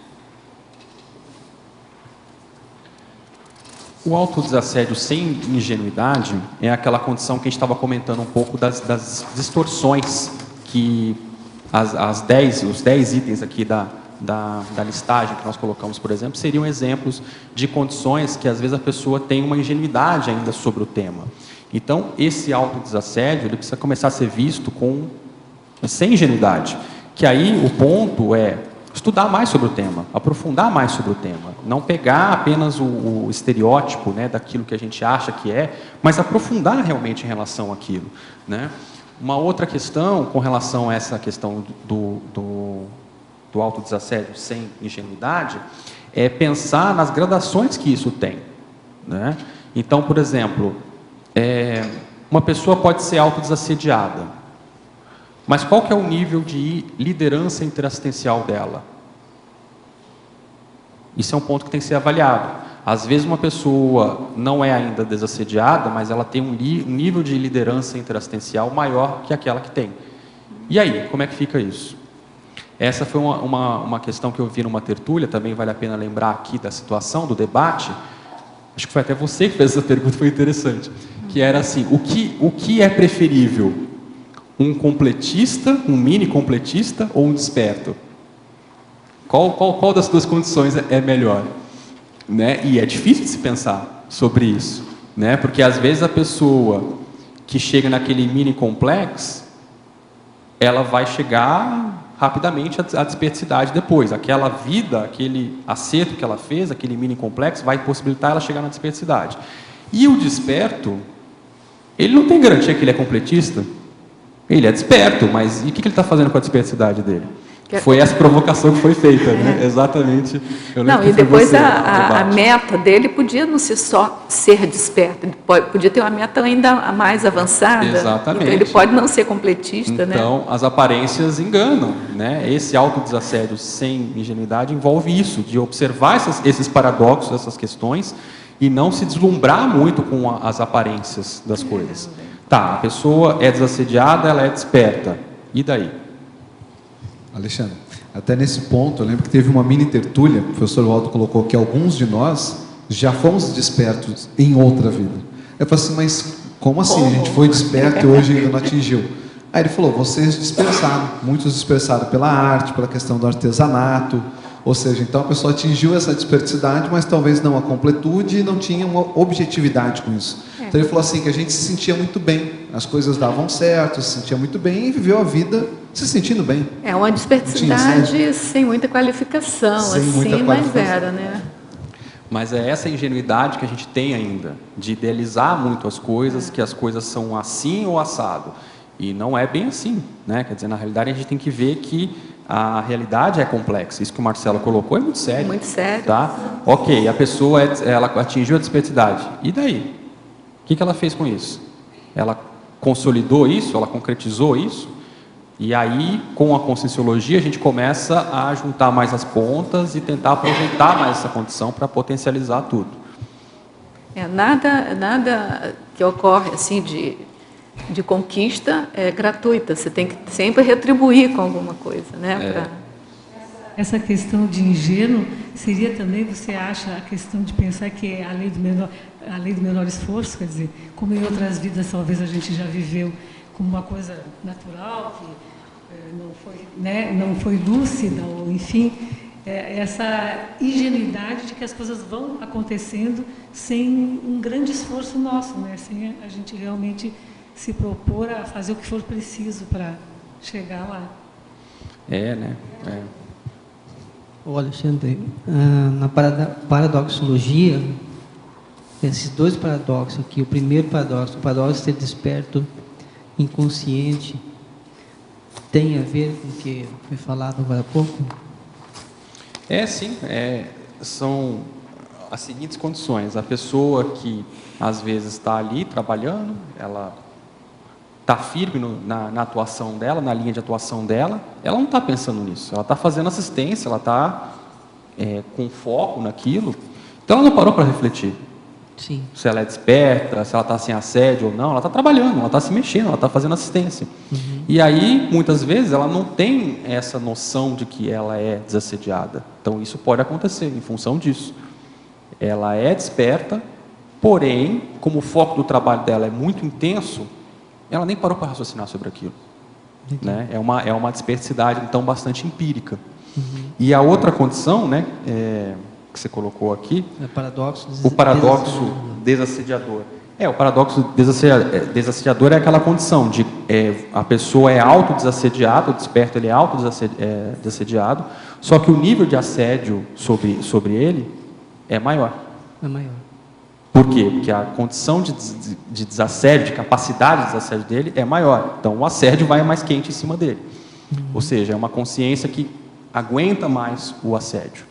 Né? É um paradoxo, porque em tese não, diminui o assédio. Não diminui, aumenta o assédio, mas o autoassédio diminui. O heteroassédio aumenta. É bem inteligente esse conceito, né? Nessa questão aqui do ser desperto inconsciente, depois que o professor Waldo colocou esse verbete do ser desperto, então foi colocada assim uma condição hoje para a dispersidade. Né? Então, se a pessoa passa a chegar a estudar a dispersidade, ele passa a não ser mais inconsciente. Você acredita nisso? Com certeza. Que ele vai se ver como nessa condição. Nós não temos desculpa, nós não podemos ser despertos e inconscientes. Porque o verbete, é isso que você está dizendo, né? Concordo também. Exato. Daqui para frente, nós aqui não temos mais dá para esconder. essa escolha. Que ele é complexo, o verbete, o ser desperto, né? O verbete é grande e complexo. É isso aí. Tá, obrigado. Alexandre, aqui na patologia, na terceira linha, eu gostaria que você falasse mais um pouquinho sobre o planejamento da diminuição da taxa de erros pessoais. Esse foi aquele que já foi falado, né? O que a gente frisou aqui como sugestão, né? Do ponto de vista prático que eu venho fazendo, e eu acho que vale a pena, e a pessoa amplia no contexto dela, estabelecer um código pessoal de cosmoética. Dentro disso ela vai ver, você já ouviu falar nesse conceito, código pessoal de cosmoética? Dentro disso ela estabelece poucos itens e de uma maneira prática o que ela quer eliminar com relação aos trafares que ela já considera que ela já tem condição de não repetir, de não cometer aqueles erros no dia a dia. Então, esse CPC ajuda nesse sentido. E aí, potencializando esse CPC, ela pode utilizar os recursos da Consus, do Consim Cobaia, para ela procurar enxergar mais alguns aspectos que ela não vê na personalidade dela, nas manifestações diárias, alguns trafores ociosos, alguns trafares mais evidentes, e aprofundar isso também na consciência terapia, que é um outro recurso que eu vejo que aí permite um aprofundamento mais profundo da dinâmica desses trafores e trafares e as causas deles e as complexidades de cada um deles, né? Então, esses são instrumentos práticos que, no meu ponto de vista, ajudam nesse planejamento, porque planejamento ele não pode ser teórico, né? Ele é um planejamento com foco prático. E aí a pessoa vai aprimorando isso cada vez mais. Mas, de uma maneira prática, para começar, isso ajudaria nesse sentido.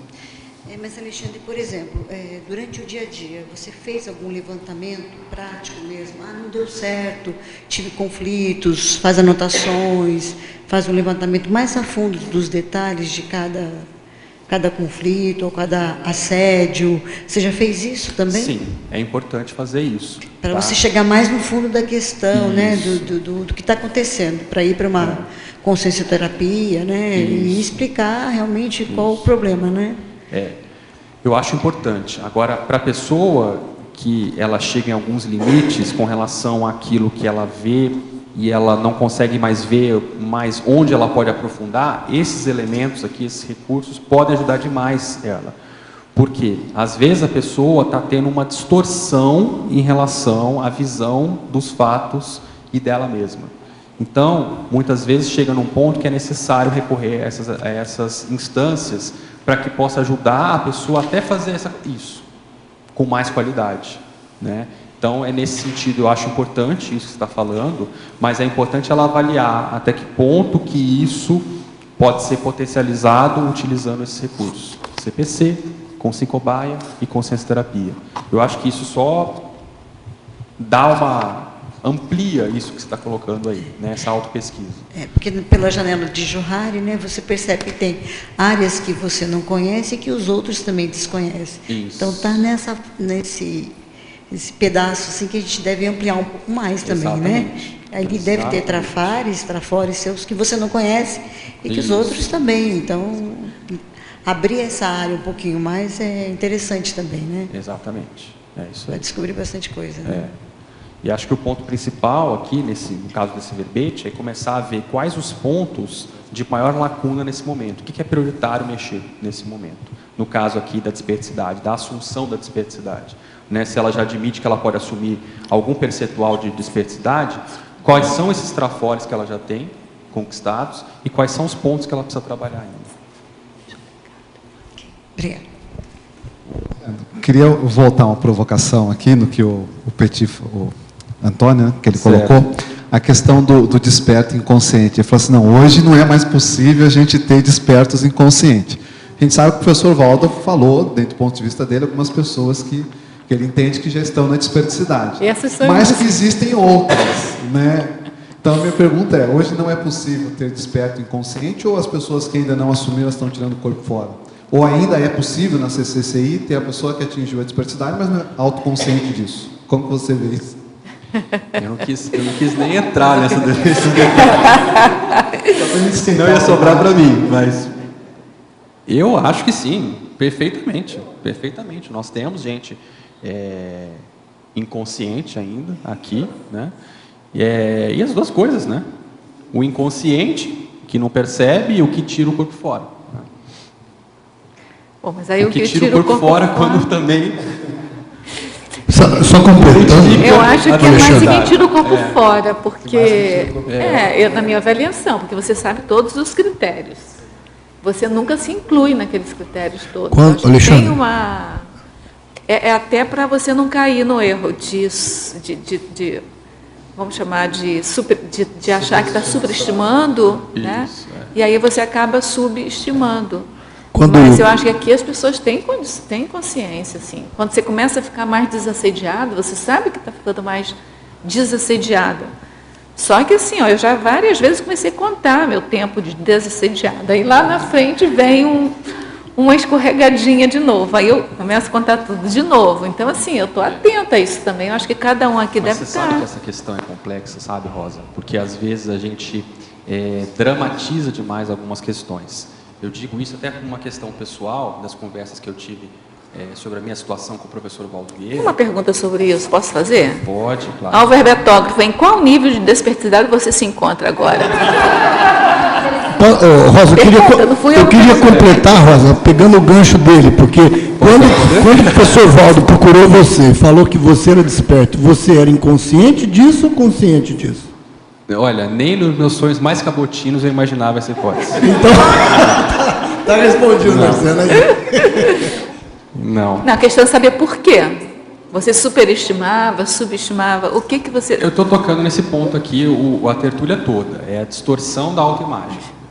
Então, o ponto mais sério, uma das questões que eu mencionei aqui, e foi o que eu fiz, foi assim, na sessão bioenergética, há 3 anos atrás, há 4 anos atrás, a minha nota na sessão, a média, foi 0,18. Eu dei essa nota, há 4 anos atrás. E aí, quando aconteceu a situação, eu comecei a pesquisar uma série de pontos e tudo mais, eu falei, eu não posso tirar essa nota, impossível. Ou ter alguma coisa muito... Ou o professor está ficando doido, ou eu estou ficando doido, ou não, alguma coisa não bate. E aí eu revi a minha avaliação, pensando com mais calma, e foi 0,40, 0,45, a minha nota, né? Média. Então, como é que é isso? Eu não melhorei tanto de 4 anos para cá. Claro que eu melhorei, mas não nesse nível, né? De abaixo de pré-serenão vulgar para quase uma condição ali, né? Então, o que eu vejo é isso. Às vezes a gente distorce muito a nossa autoimagem. E a minha tendência, a gente às vezes cronicifica algumas condições de autoimagem nossa. Por exemplo, eu sempre achei que eu tinha uma dificuldade maior de reconhecer os meus trafares. E realmente, se eu pegar aqui agora, me fala 10 trafores seus e 10 trafares seus. Eu vou falar mais rapidamente os meus trafores do que os meus trafares. Porém, essa situação me mostrou que não é bem assim. Né? Porque assim, aí você começa a ver que algumas coisas você não assume, você não... Né? E de fato, depois que aquele círculo mental somático aconteceu e tudo mais, eu conversei algumas vezes com o professor, eu fui pesquisar mais a fundo e tudo mais, e eu comecei a ver que algumas coisas realmente era preguiça, acomodação minha, total, entende? Então eu comecei a ver na minha situação prática e comecei a pensar, bom, então, se eu consigo, realmente, se eu estou nessa condição, eu consigo bancar um desassédio aqui nessa condição. Eu vou fazer isso, vou começar a mexer com energia aqui. E dava certo. Então, assim, você começa a ver, a gente se acomoda a alguns estereótipos nossos, pessoais, e fica naquilo. Às vezes por uma tendência, por isso que a gente está comentando aqui do consciência cobaia, da consciência terapia, porque isso ajuda você a se entender melhor nessas condições. Por que você age dessa forma? Né? Os mecanismos pessoais. E eu acho que essa condição, ela se aconteceu comigo, deve acontecer com muita gente aqui nessa CCI também. Alexandre, posso colocar um ponto aqui? Desculpa te interromper. O Marcelo trouxe a questão do inconsciente, né? Ou não da desperticidade. Você não acha que as pessoas não se reconheceram como despertas por falta do debate do conceito da desperticidade? Porque hoje de manhã o professor Valdo falou que aquilo tudo que ele coloca lá, o memorando, né, os megatributos, aquilo a gente passa despercebido por nós. A gente não estuda, a gente não avalia, a gente não compreende, a gente fica muito falta distante. Cognição, né? Falta cognição. E a desperticidade, quando ele colocava que a gente ia alcançar em 20 anos, isso daqui a 20 anos, proexis horizonte, é a mesma coisa, daqui a 20 anos eu vou pensar nisso. E quando ele trouxe a possibilidade de a gente chegar à desperticidade em 3 anos, algumas pessoas assim, mais de 20 anos de conscienciologia, eu penso que começaram a pensar na possibilidade de se tornar despertos. E, então, assim, esse conceito começou a ficar mais próximo da gente, né? Começou a ficar mais palpável, mais factível. E, daí, de repente, quando ele fala nomes aqui, antes dos 3 anos, em 1 ano e meio, ele já começa a colocar nomes, e, puxa, mas, de repente, ali é ele, mas, poxa, mas ele é meu amigo, então, se ele chegou e eu também... Aí você fica mais próximo ainda do conceito. E eu vejo que o movimento que você fez de pesquisar a fundo a desperticidade trouxe muito mais próximo o conceito. É isso que eu quero trazer, de repente, para a gente discutir aqui. Eu acho que a gente é muito fraco de autopesquisa ainda de uma maneira geral. O resumo é esse, e eu acho que não é só debate sobre a desperticidade, não. O negócio é mais embaixo e a gente realmente precisa aprofundar mais essas questões com relação a quem nós somos e o próprio conceito de desperticidade. Mas talvez a gente enxergue as coisas muito ainda de uma forma 8 ou 80, entende? E dramatiza muito o conceito de algumas coisas. Eu mesmo, né, logo em seguida, eu e a Viviane, a gente foi conversar, né, com o professor, e eu, obviamente, como advogado, levei uma série de traços daquilo que eu considerava que eu ainda não era. Eu falei, olha, eu não posso ser de acordo com o que eu já estudei. Eu estudei naquela semana, peguei tudo que eu podia e estudei e vi uma série de pontos que não batiam. E aí o que ele colocou, ele falou, olha, quem mais que você acha que pode se enquadrar nessa situação? Né? Aí começou a me dar exemplos. Quem que aguenta isso que você passou? Quem que aguenta aquilo que você vivenciou naquele contexto específico da sua vida? Tá, mas e aí? Quais são os traços? Quais são os pontos e tudo mais? Ele colocou assim, olha, nada é perfeito no começo, né? Sempre vai ter uma taxa de erros, né? E cabe a você ter uma tolerância menor ou não com relação a essa taxa de erros.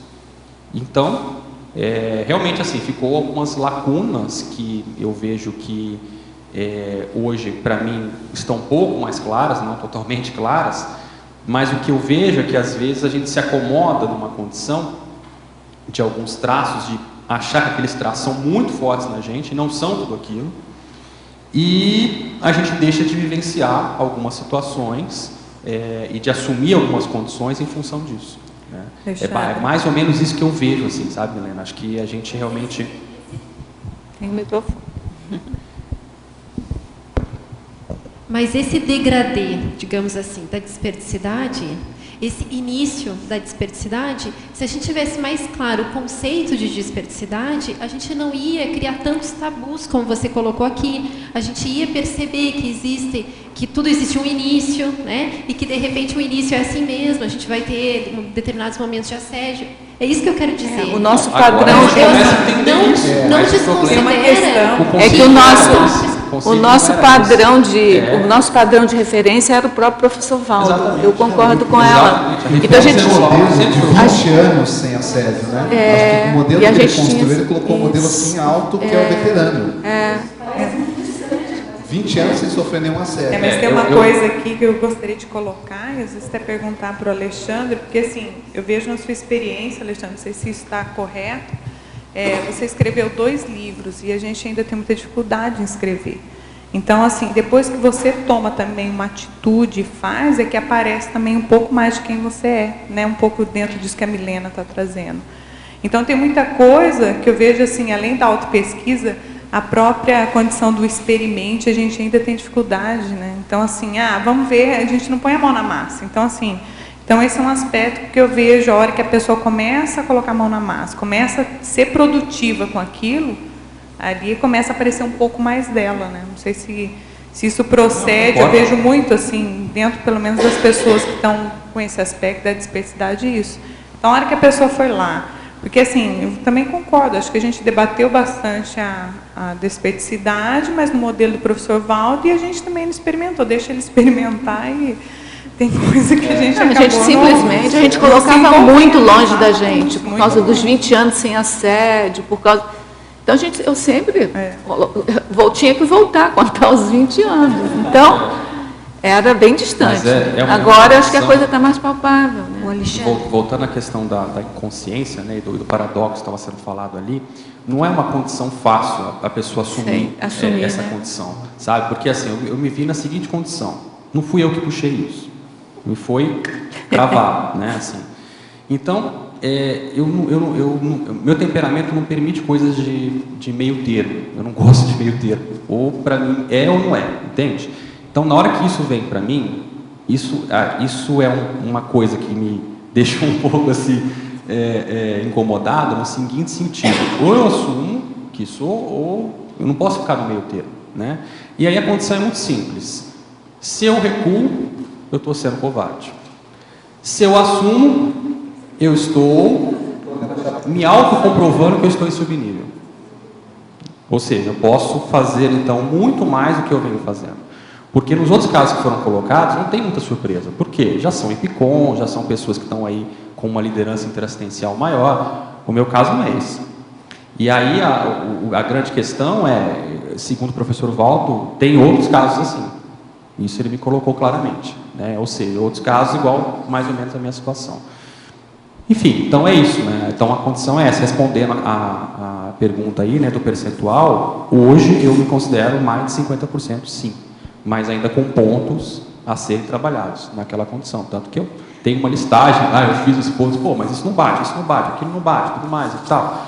Mas aí a questão do percentual que isso se manifesta de fato, e o quanto você se permite isso.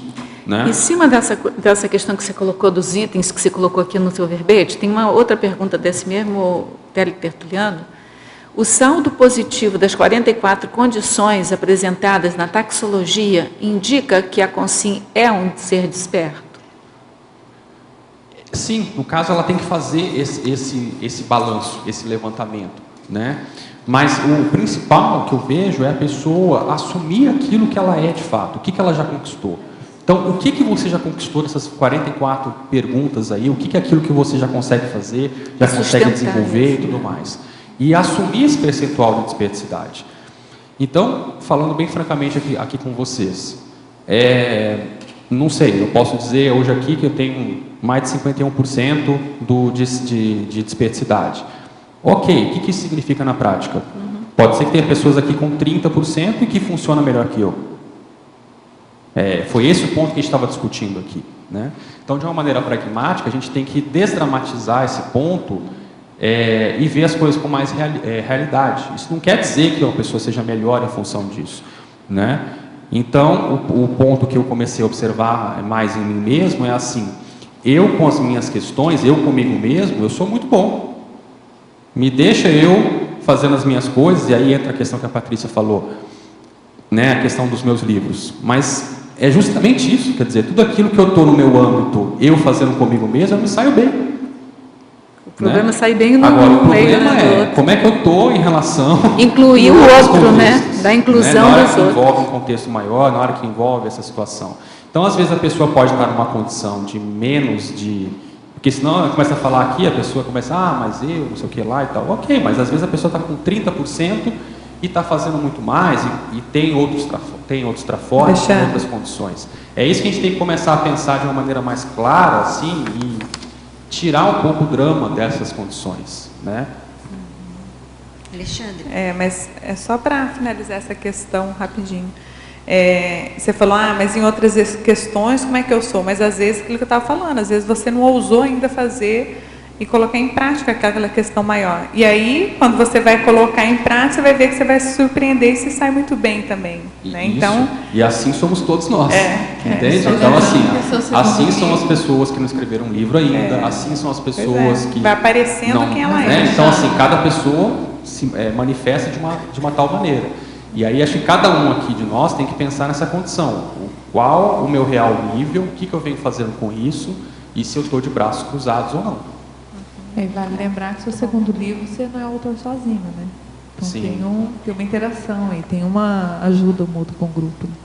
Não, com certeza, mas eu estou dizendo assim, aquilo que né, assim, obviamente que a condição não é num nível, né, assim, de autismo, mas evidentemente para uma condição de dispeticidade está aquém do que deveria estar. Isso tem que ser avaliado com bastante autocrítica e realismo, né? Mas essa experiência... Nesse tema, a questão da moda aí, que é a transafetividade, como é que se encaixaria a dispeticidade dentro do contexto da transafetividade? Você chegou a pesquisar isso ou não? Alguma coisa assim. O que eu vejo assim, o ponto principal que eu vejo da dispeticidade, o básico da pessoa pensar, é a pessoa primeiro pensar na afetividade dela. Trabalhar esse ponto. Se a gente conseguir entender a afetividade, nós vamos começar a entender um pouco mais e vivenciar a transafetividade. Você está dizendo uma autoafetividade? Gostaria isso, começar com você. Autoafetividade, heteroafetividade, holoafetividade, né? Tem a ver com vários itens aqui, né? Afetividade, amizade, convívio, são vários itens que foram colocados aqui que tem a ver com essa questão afetiva. Então, eu acho que é mais um conceito que o professor Valdo trouxe e que está lá na frente, que a gente vai ter que começar a ver o básico, que é a afetividade, para começar a chegar a entender o que é a transafetividade. É que, grosso modo, a transafetividade, eu já vi essa frase com o professor Valdo, é você viver aqui na condição de consciência aqui. Então, eu acho que é bem mais avançado do que a condição de despertidade. Sim, só que é uma meta, assim, uma meta a ser atingida o mais breve possível, né? A gente tem, quando você fala que exercitar a afetividade, já é um exercício para atingir a transafetividade. Isso, né? Exatamente. É mais ou menos por aí que eu vejo. Eu queria, Alexandre, se você pode aprofundar na fatologia 2 conceitos. O primeiro é o despertograma e o segundo, o altruísmo legítimo, para expandir. Tá. A questão do altruísmo legítimo, nós já falamos algumas questões aqui, né? Eu acho que é o ponto da pessoa ver até que ponto isso é inato nela, já é uma tendência natural da pessoa, ou é algo que ela ainda precisa se trabalhar, ela precisa se colocar em condições para que ela possa exercitar esse altruísmo. Ela já entende teoricamente, mas na prática ela ainda tem dificuldade com isso. Então, como é que ela é? Ela é uma pessoa mais naturalmente altruísta, fraterna, ou ela ainda precisa se esforçar para isso, né? Então, esse é um ponto. Com relação ao despertograma, eu acho que seria uma condição mais complexa e mais trabalhada do que a despertometria. A despertometria são parâmetros em que a pessoa pode avaliar para fazer o seu diagnóstico. E o despertograma seria um instrumento mais elaborado. Eu penso que uma próxima etapa aí desse trabalho pode ser a questão de se pensar numa escala de autodesperticidade, por exemplo, que aí teria a ver com um despertograma, né? Que é pensar daquele desperto mais básico até as semiconscientes, quais são as gradações, quais são as etapas ali que tem que ser desenvolvidas até chegar nessa condição. Talvez a gente tenha que estudar um pouco mais aí o que vem a ser a semiconscientes para entender quais são os caminhos a percorrer nessa desperticidade aí. Obrigada. Alexandre. Oi. Alê. Estou bem atrás de você, você não vai me ver. Oi. Eu gostaria que você fizesse um paralelo entre a desperticidade e a pré-intermissiologia. Você, assim, sob o seu ponto de vista, né, você acha que uma pessoa, para conseguir ser líder de equipe, né, nessa fase, ela necessariamente tem que ter passado ter alcançado a desperticidade nessa vida? Não, eu não acho não. Eu acho que a pessoa tem que assumir, reconhecer os seus trafores, utilizá-los. Eu acho que o completismo, sim, é uma condição fundamental, essencial e pré-requisito para essa liderança interassistencial.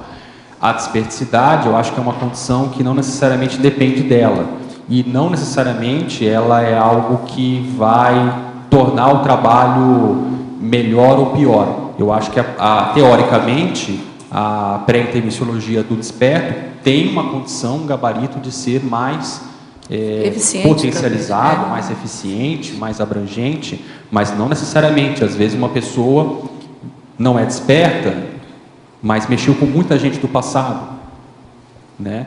E essa condição ela não vai ser às vezes necessariamente desperta nessa vida, mas o trabalho dela vai ser num nível de profundidade maior do que esse desperto. Então acho que é muito relativo isso.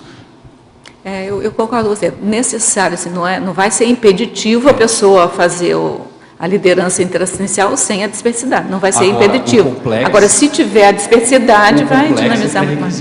Porque senão, se a pessoa não for completista, ela vai ficar limpando ainda as bobagens que ela fez no passado na próxima intervenção dela. E aí a pré-intervenciologia já vai ficar mais comprometida, né?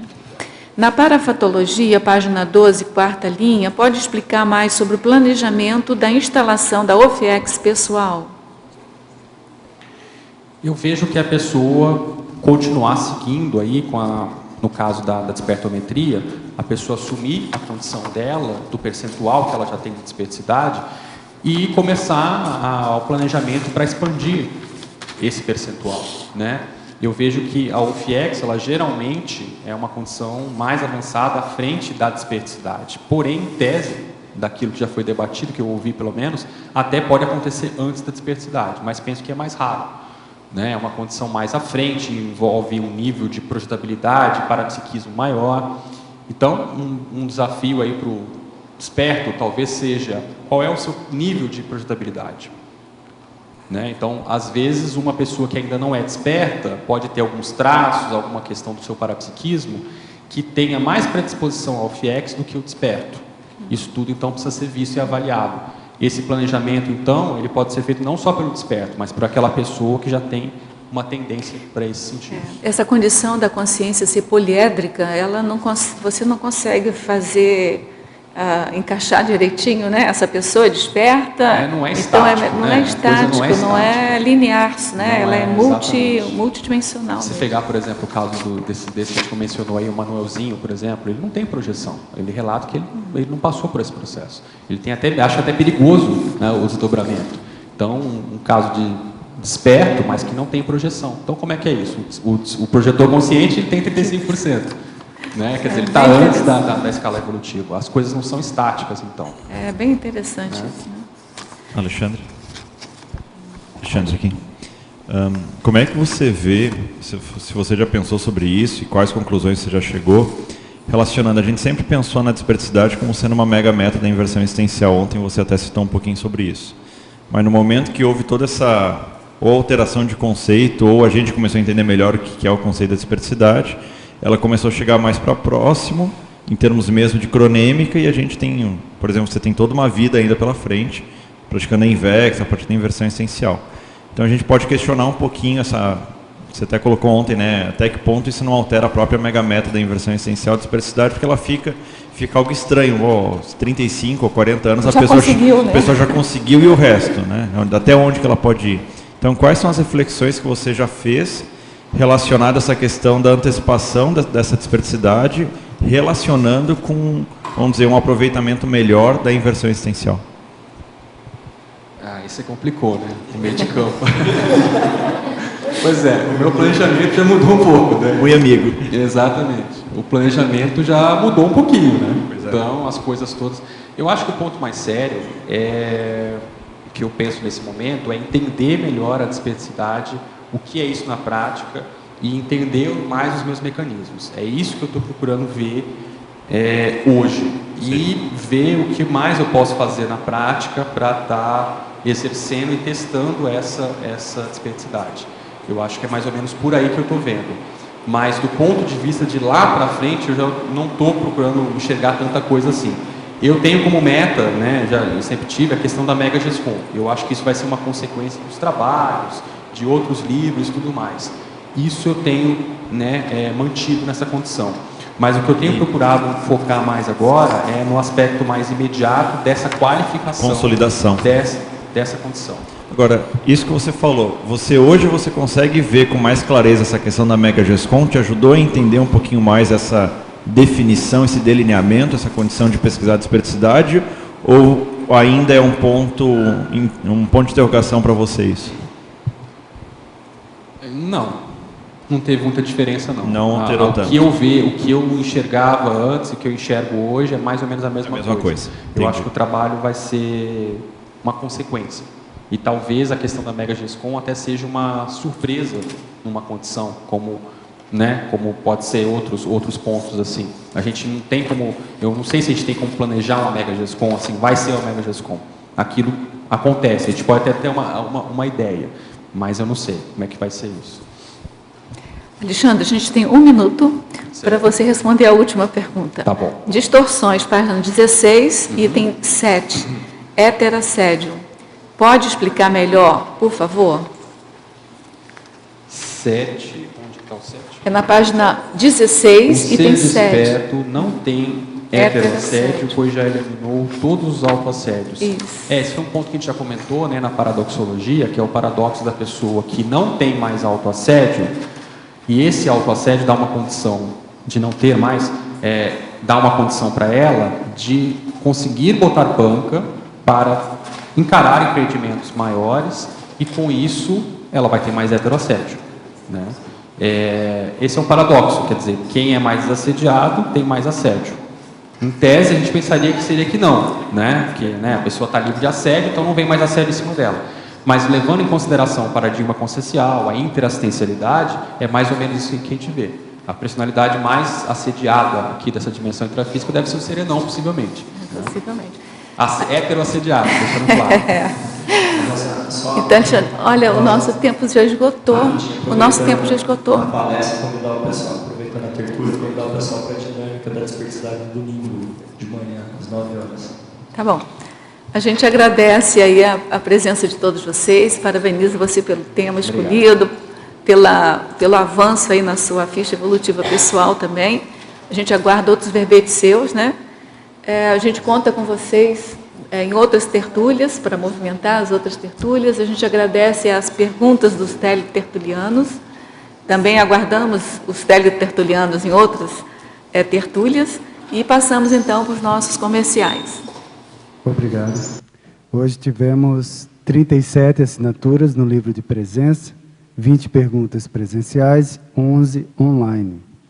Os recados são da Janete e o Romeu, sobre imersão em parametodologia, o Cláudio, a campanha sobre a biblioteca, e a Valdirene, o acoplamentário. Agora com vocês o Fernando, sobre o programa Amigos. Boa tarde a todos. Você sabe, o programa Amigos da Enciclopédia, ele é supra-institucional, isto é, ele é apoiado por todas as ICs, as instituições conscienciocêntricas, porque todos os recursos oriundos aí da contribuição dos associados são aplicados para nós criarmos, né, estruturarmos toda nosso aporte, os aportes conscienciais que essa geração intermissivista está mantendo aqui em Foz do Iguaçu. Então nós temos aqui a Enciclopédia da Conscienciologia, que é o maior aporte consciencial, todo o acervo da enciclopédia, do holociclo, da holoteca, as estruturas prediais, a transmissão diária das tertúlias. Então, é uma grande estrutura que tem aqui hoje, que é mantida com os recursos do programa Amigo da Enciclopédia. Então, a gente volta mais uma vez a destacar a importância de nós mantermos o programa e expandirmos esse programa. Então, é preciso aí que os associados que não renovaram a assinatura, são muitos que deixaram de renovar, se puder, dentro das possibilidades, aí, fazer a sua renovação. Quem não é amigo ainda, estudar com carinho, se é possível fazer adesão, porque todos os recursos, integralmente, nós utilizamos para manter tudo isso aqui. Então, é graças ao associado que isso aqui existe, é mantido. Então, nós agradecemos, e você basta ligar na recepção do CAEC, no 45-3525-2652, que você faz sua adesão, sua renovação lá em poucos minutos. Muito obrigado.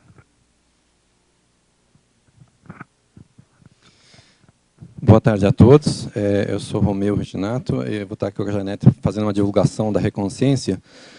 Aproveitando aqui a fala dos amigos da enciclopédia, a Reconsciência está muito feliz de estar trazendo um curso inédito chamado Imersão Parametodológica, que justamente objetiva promover a cultura de utilização mais sistemática do holociclo.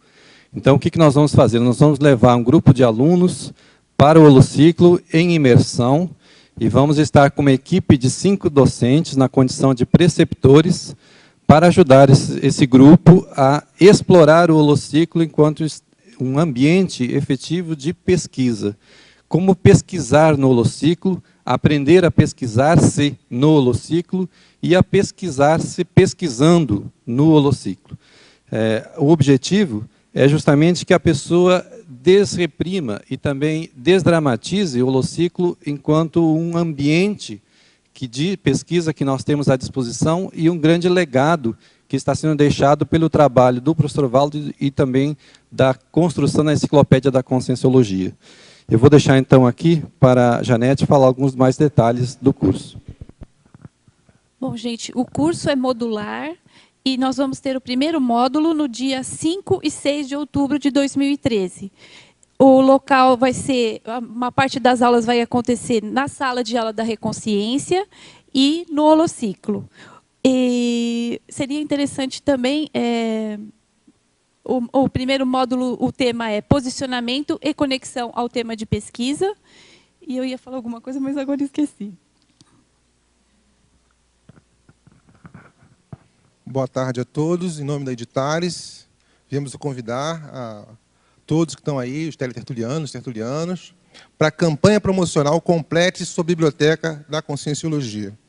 Essa campanha, de certo modo, ela tem apoio de várias ICs, porque um dos prêmios inclui uma imersão mental somática na Cognópolis. Vamos aos prêmios. Prêmio 1, uma imersão mental somática de 7 dias em uma das Cognópolis, a escolher Cognópolis Foz, Cognópolis Aracê, Pedra Azul, ou Cognópolis Saquarema. E o prêmio 1 inclui 7 dias numa das Cognópolis. Passagem, hospedagem, café da manhã, translado, mais um kit do pesquisador. E prêmios doados surpresa da IC. O prêmio 2 inclui 7 kits básicos do pesquisador. O que é esse kit?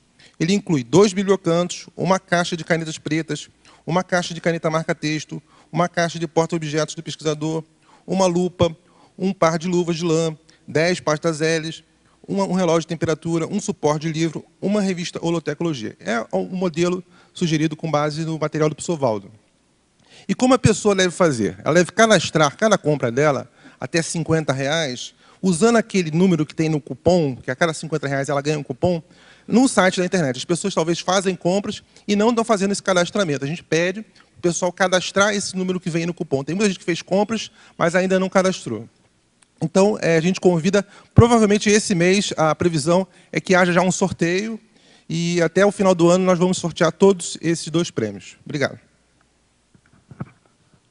Boa tarde a todos. O convite é para os interessados no desenvolvimento do parapsiquismo e quem quer aprofundar a autopesquisa a participarem do acoplamentário. Ele vai acontecer no campus CAEC no próximo final de semana, de 20 a 22 de setembro. O acoplamentário ele possibilita o desenvolvimento do parapsiquismo fazendo uso das técnicas do acoplamento energético e da clarividência facial. Também possibilita o autodesassédio, o heterodesassédio grupal e a interassistência. E possibilita também o desenvolvimento dos atributos conscienciais. A temática deste acoplamentário será autoconscienciometria. Os EPICONs serão João Bonassi, Marina Tomás e Amin Lascani. Os interessados podem fazer a sua inscrição através do telefone 45 3525 2652 ou diretamente na recepção do CAEC. Obrigada. Bom, gente, eu tinha esquecido de falar que para maiores informações e inscrições, o telefone é 45 99 93 2000 e também no e-mail reconsciência@gmail.com. Obrigada, boa tarde. Para amanhã teremos o verbete Reeducação Evolutiva na Infância. A especialidade é Reeducaciologia, de autoria da professora verbetógrafa Aide Melo. Obrigado pela sua presença e até amanhã.